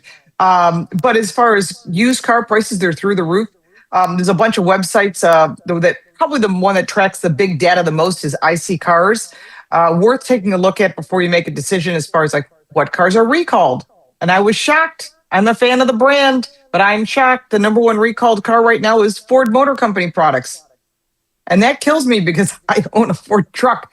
But it's good. It's important to note that do your homework before you make a decision. Check for crash test ratings. Check your insurance company, because when you're looking at electric cars, it's always, always higher. As you know, as a recovering electric vehicle owner, it's a lot more expensive to insure an electric car.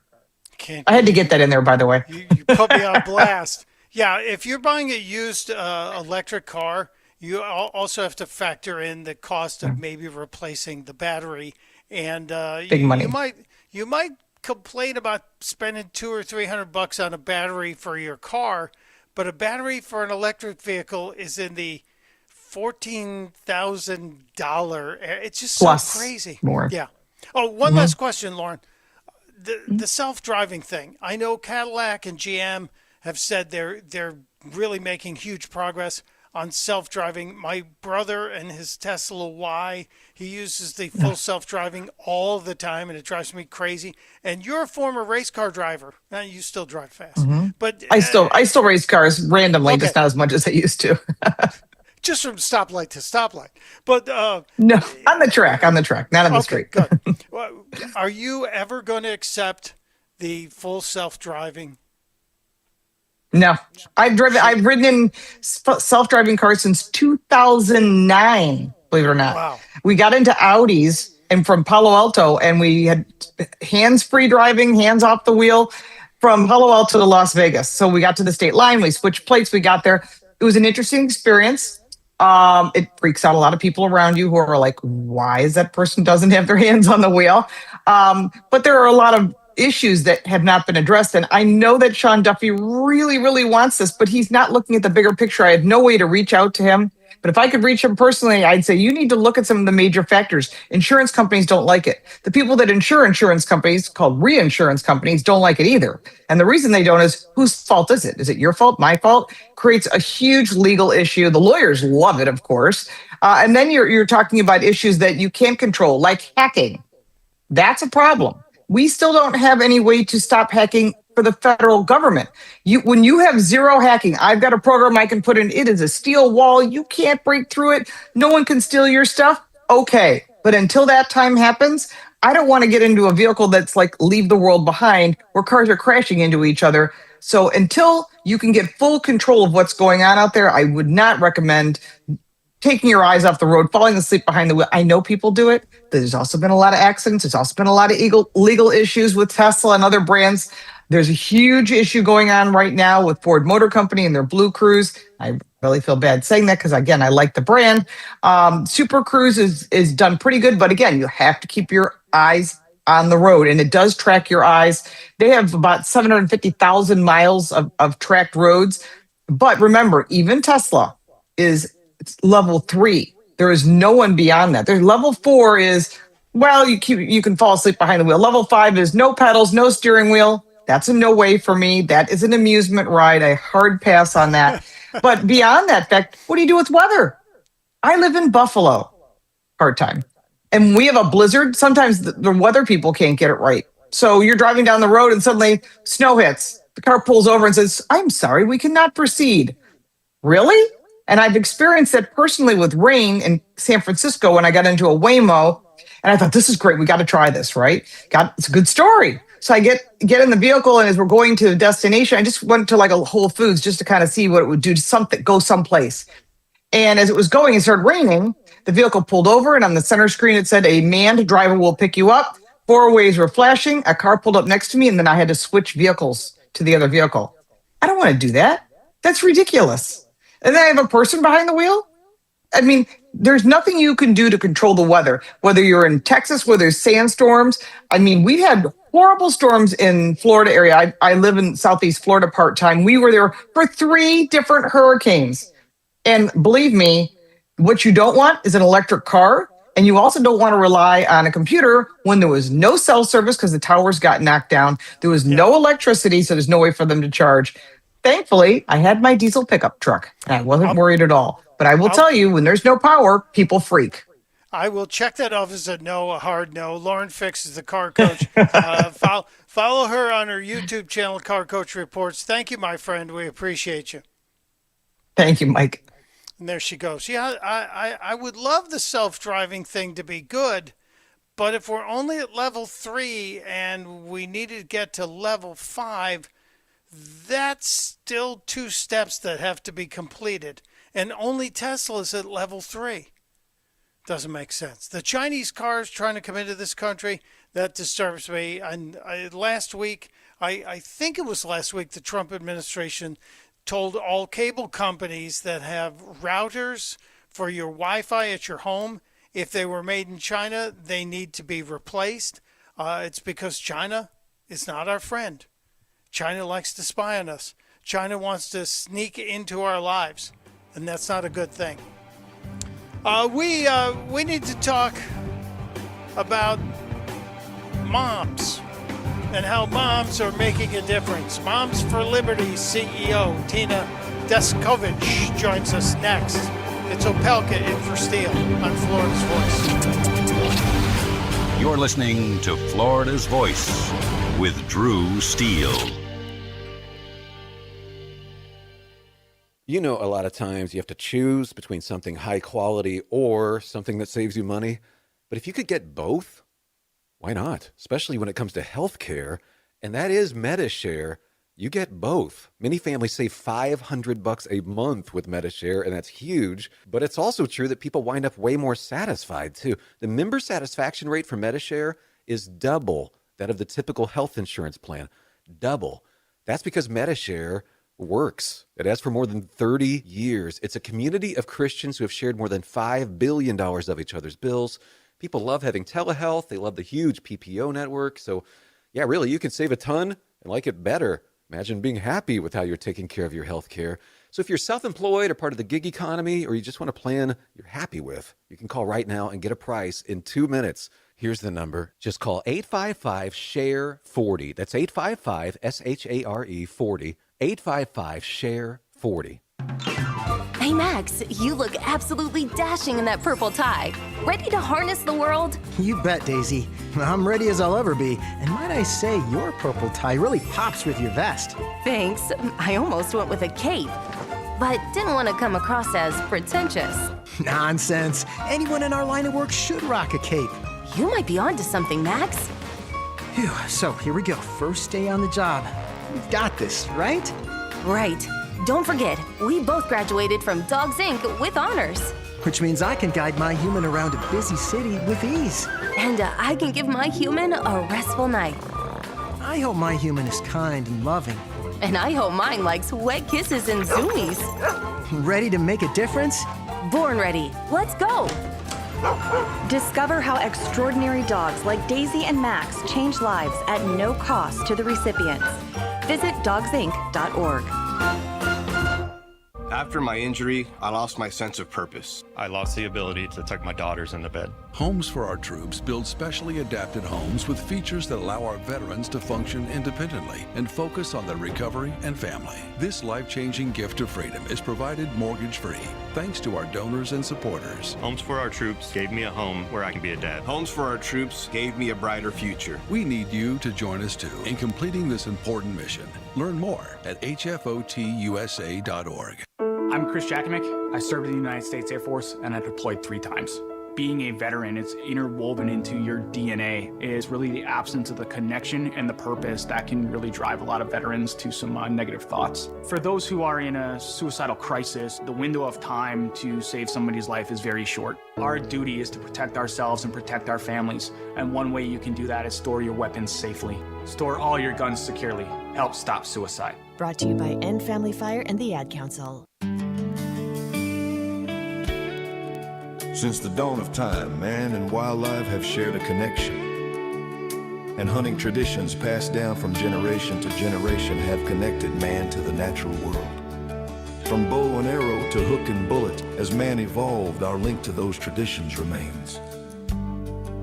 Yet today, our basic instinct to provide and as part of the hunt, to conserve and appreciate the natural world has fallen under attack for the first time in human history. Misguided politicians and radical activists pushing an agenda to end hunting as we know it are leading a war against our heritage. In their misguided policies and protests, they demonize hunters and belittle our way of life. The result? Hunters leaving the sport in droves while our wildlife and ecosystems suffer the consequences as conservation funding dries up. Named after the father of the North American model for wildlife conservation, the International Order of T. Roosevelt is fighting in the arena to protect and expand the rights of hunters everywhere. We will fight back against these forces to make sure that every American has a right to hunt, enshrined in their state constitutions. We will educate the next generation in our traditions and seek to expand accessibility so that everyone can enjoy our pastimes. And we will continue to hold true to our namesake's efforts to protect, preserve, and ensure open access to our nation's wildlands. Teddy Roosevelt's vision for American conservation defines our modern hunting and conservation system. A system upheld by the idea that conservation efforts are crucial to our hunting way of life, and that hunters are crucial to successful conservation.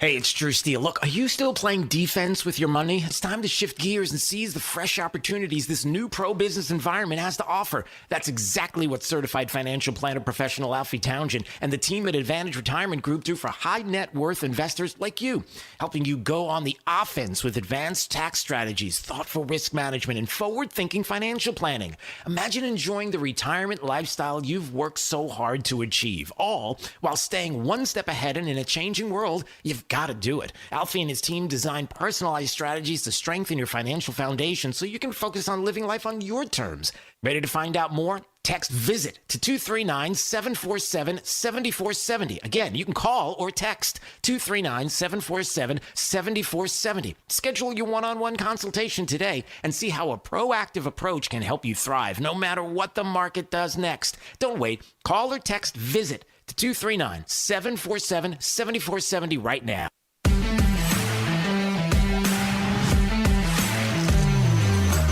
Now, back to Florida's Voice with Drew Steele. It is Florida's Voice on this Friday. Friday-luya to you. Mike Opelka, my name, in for my friend, my brother, Drew Steele. As I said at the opening of the show today is, in fact, National Siblings Day. So if you have some siblings in your life, make sure you tell them that you appreciate them. It's kind of important. Doesn't happen all the time.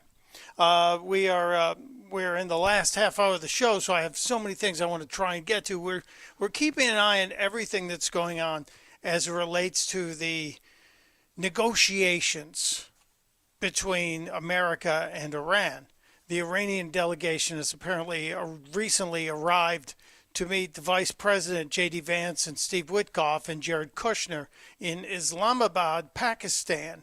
And we anticipate that there wouldn't be this much power from our side, meaning the Vice President of the United States would not be there in person if there were not indications that there were actual serious negotiations underway. And the President of the United States is putting, I guess, all of his trust in his Vice President, which is, what you're supposed to do.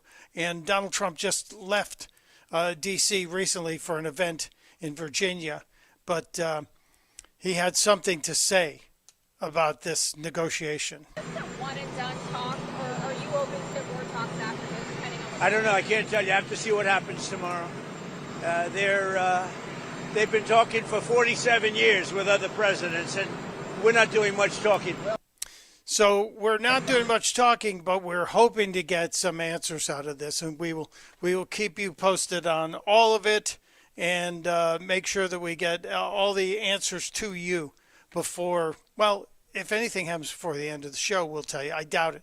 I think all the big action happens tomorrow. But right now, I have a much bigger issue to address, and that is the issue of kids, schools, and what's going to happen on May 1st. And so we're thrilled to have the CEO of Moms for Liberty, Tina Descovich, is joining us. Tina, thank you for making time. This is such an important topic. I'm not a parent. I'm an uncle like 19 times over and a great uncle like 18 times over because they're all having kids too. But what happens in our schools is so important, and it feels like the other side understands that too. Tell me about what's happening on May 1st. They do understand that, and they are using our children and our students in America and our schoolhouses to create places of indoctrination instead of places of learning for reading and math and writing and, English, all of the things that you and I learned as a child. So on May 1st, driven by the teachers' unions and their ilk, they are doing a day of protest where they are identifying schools mostly as places to hold these protests, right outside the school limits or the school gates. And then they're having a walk-in. And so instead of a walk-out, because we criticized them so heavily last time when they did walk-outs, now they're doing a walk-in so that students can protest outside and adults, and then the students and teachers can walk in still in protest on a variety of issues and nothing that has to do with the failing education system, of course. Did they think we really wouldn't figure out that they were just changing the name from a walkout to a walk-in? so silly to me. I wish we could have a day of reading and maybe a day of math and maybe a day of history. I mean, real history, not the history that they're being taught. This also seems to be funded from outside of the education system. This seems to be coming from quite a radical end of the world. The money that's coming in to force or at least fund all of these protests, not exactly with America's future and and America's values in mind. No, it's really well coordinated. And so you can follow, there's numerous stories out there now that people can go read about it, and you can follow the money trail and see what's happening, and you can see their training. So they're holding trainings right now to prepare everyone for May 1st, for May Day, for these protests and walk-ins to schools. And it's to disrupt education, and it's to get all eyes on them and to make it look like they have a greater voice than they really do. I mean, they've become experts, I would say, over the last decade on how to hold these protests and rallies to get media attention. They know if they do it in front of a school, they'll get even more attention. They know if they include students that'll pull at people's heartstrings. So they are winning the PR war again when it's only a fraction of America that really sides with them and believes what they believe. So if they are winning the PR war, Tina, how do we fight it? What do we do? What's the answer?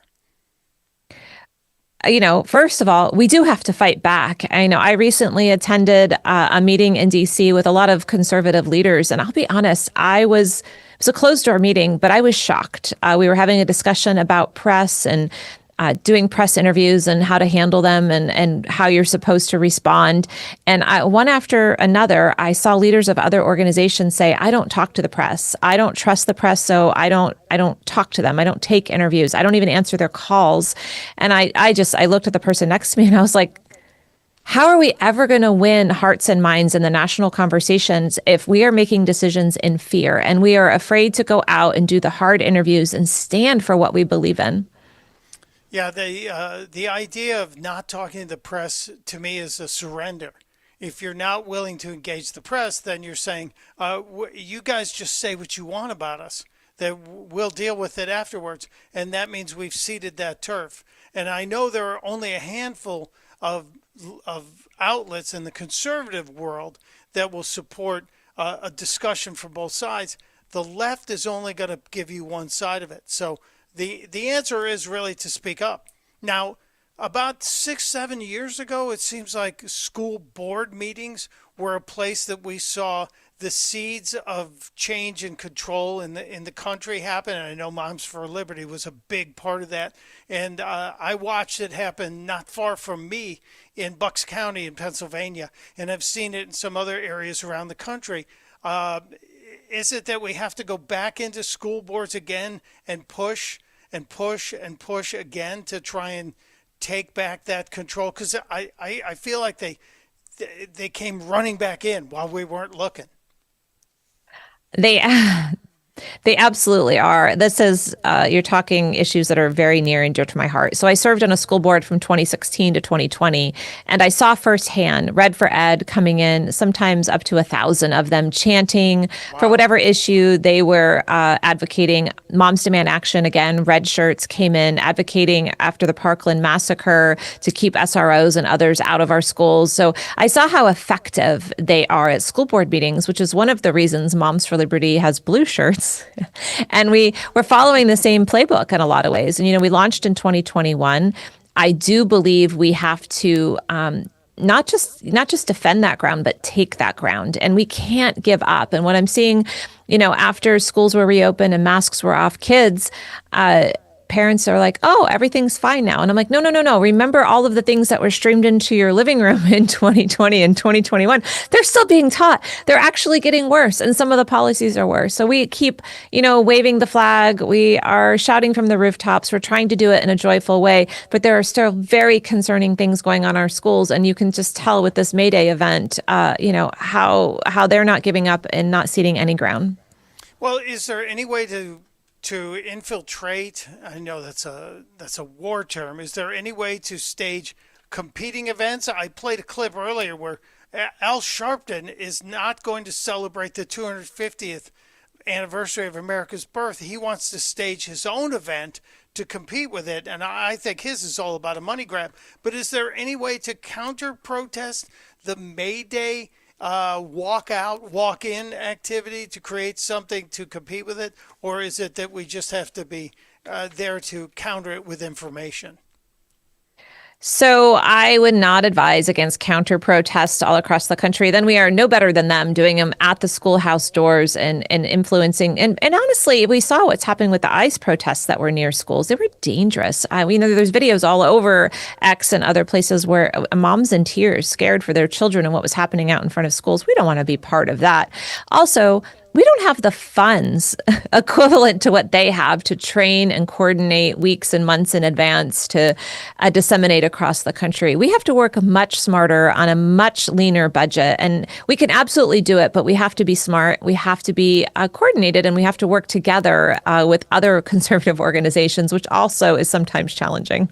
It's really challenging. I know I was there in the early days of the Tea Party and the 9/11 groups, and everybody wants their turf. So it is tough. And unless you have a charismatic leader at the front, it's hard to herd all of these liberty-loving minds together, because they are like cats. They're going to go they're going to go to wherever the pointer catches their eye. But you brought up a really important issue, and that's money. How is it being allowed that the teachers' unions, the largest teachers' union in the country, is allowed to put so much money into funding this protest? Funding the protests, but look at their political donations, especially the NEA and the National Teachers Unions. I think it's like 98% of their donations go to Democrats over Republicans. They are a radical political ideology organization, and they have complete access to your children all day long in the schoolhouse. It's time for parents to really wake up. It's time for Congress to revoke the NEA charter. That should have been done decades ago. They have the oldest charter and the only union charter in our country. They are not part of the American fabric. They are trying to destroy the American fabric. Has any member of Congress made that proposal? Is there anybody who's an ally for us? Yeah. So last year we got Congressman Mark Harris in North Carolina to sponsor the bill. We went up to the Capitol. We held a rally, a press conference with him, and several other Congress, like Congresswoman Mary Miller and some others, got behind it. I don't think it's made any progress, though. That's a shame. I know we have we're trying to get the government fully open again, too. So there's a lot of things that are on the table. Yeah, they're just trying to get back to work because, it's such a hard job for them. We have to have some sympathy that they are accomplishing absolutely nothing right now. I'm sensing a little bit of sarcasm in your voice, young lady. Tina, how much do you travel? Have you waited? How long have your lines been in TSA? So it's not good out there. Well, they don't have to stand in lines. They're escorted to the front of the line. I don't either anymore. I had to give up my retina so that I could use Clear so that I could actually make it on a plane and get to where I need to go. So yeah, I have a little animosity. I can tell. It's leaking through. I want to make one last pitch for anybody who's listening, anybody who's watching. The school board issue, and the axiom is all politics are local. And the school board issue is so important to me. There's so many people who think you have to be a parent in a school district in order to run for school board. That's typically not the case. Anybody who's interested, anybody who may be retired or semi-retired, has an interest in pushing a more conservative agenda, a liberty-loving agenda, can run for school boards in most areas. Yes? No? Oh, absolutely. And momsforliberty.org, we have one of the only school board training toolkits for free. You can download. You can ask for us to come to your community and hold a winning workshop where we train you how to run for school board. I think we've trained 120 candidates so far this year. Wow. We have at least 20 more of these that we have already on the calendar. We're willing to come to you. So use us in this area. Let us help you with the knowledge and experience that we have to prepare you to serve on your school board. See, this is the critical thing, and I'm calling out to some of my brothers and sisters who are not full-time anymore, might be crossing the finish line of regular employment, but want to make sure you plant a tree of liberty today. And it starts at the school boards, and you can get involved. Momsforliberty.org will help train you. If you're interested, you should go there. Tina, thanks to you and everybody who's out there fighting to make sure that the schools are actually teaching reading, writing, arithmetic, history, all that stuff. Maybe even civics. Wouldn't that be great? We appreciate you. Thank you. Take care. God bless. Really a huge issue. And I will tell you, the years that we've seen growth and momentum in the movement for fighting for the Constitution, fighting for conservatism, fighting for family values, especially at school levels, it happens when school boards are in the control of people like us. momsforliberty.org. It's Michael Pelka. We'll come back to put a bow on the show. I'm in for Drew Steele on Florida's Voice. You're listening to Florida's Voice with Drew Steele. Did you know VA home loans are a key to home ownership for those who served? The first moment I walked into my home, I could hear my footsteps echo off the back wall. The first thing I thought in my head was, man, furniture is going to be real expensive. The VA not requiring any down payment prior to buying the home allowed me to take that money I had budgeted to go out and buy furniture, food, cleaning supplies, pretty much everything I needed. Purchasing a home is scary, but ultimately it's not impossible, and they make it so that anybody can do it. To learn more, visit va.gov/home loans. For 25 years, the Library of Congress Veterans History Project has collected and preserved the experiences of America's heroes. From original letters to oral histories, these first-hand accounts bring history to life, one voice at a time. With over 120,000 stories collected, each reveals the courage, sacrifice, and service of our veterans, but many remain untold. Help our nation reach 125,000. Share a story. Ensure a legacy. Visit loc.gov/vets today. You know, a lot of times you have to choose between something high quality or something that saves you money. But if you could get both, why not? Especially when it comes to health care, and that is MediShare.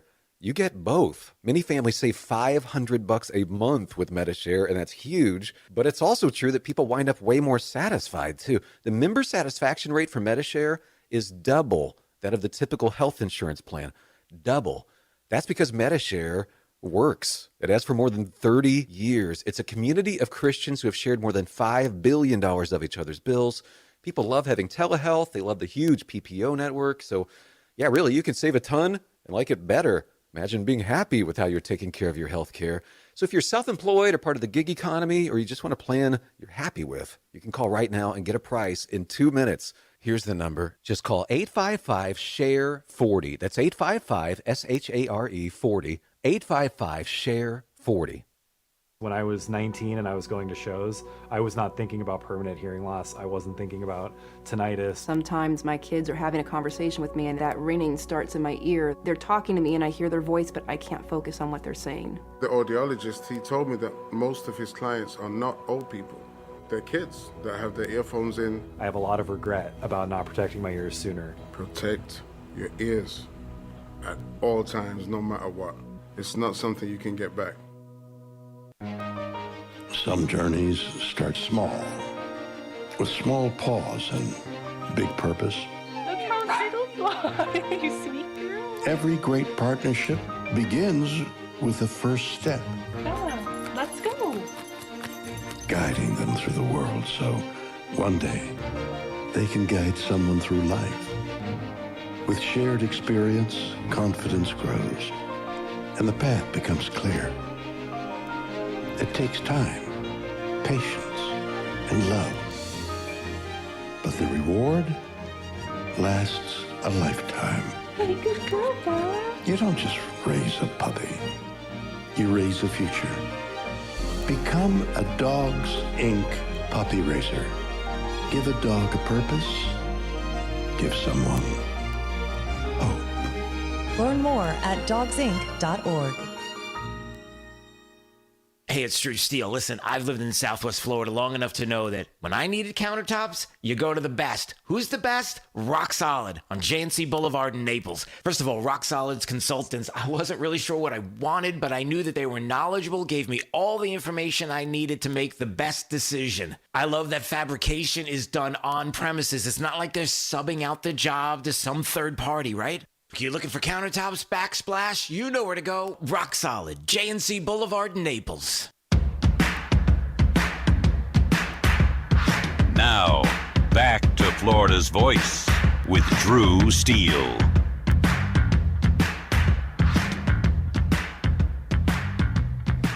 It is Mike Opelka in for Drew Steele. Wrapping up my guest hosting duties here today, Drew is celebrating the Orthodox Easter this weekend, and he will return on Monday. I forgot to ask him.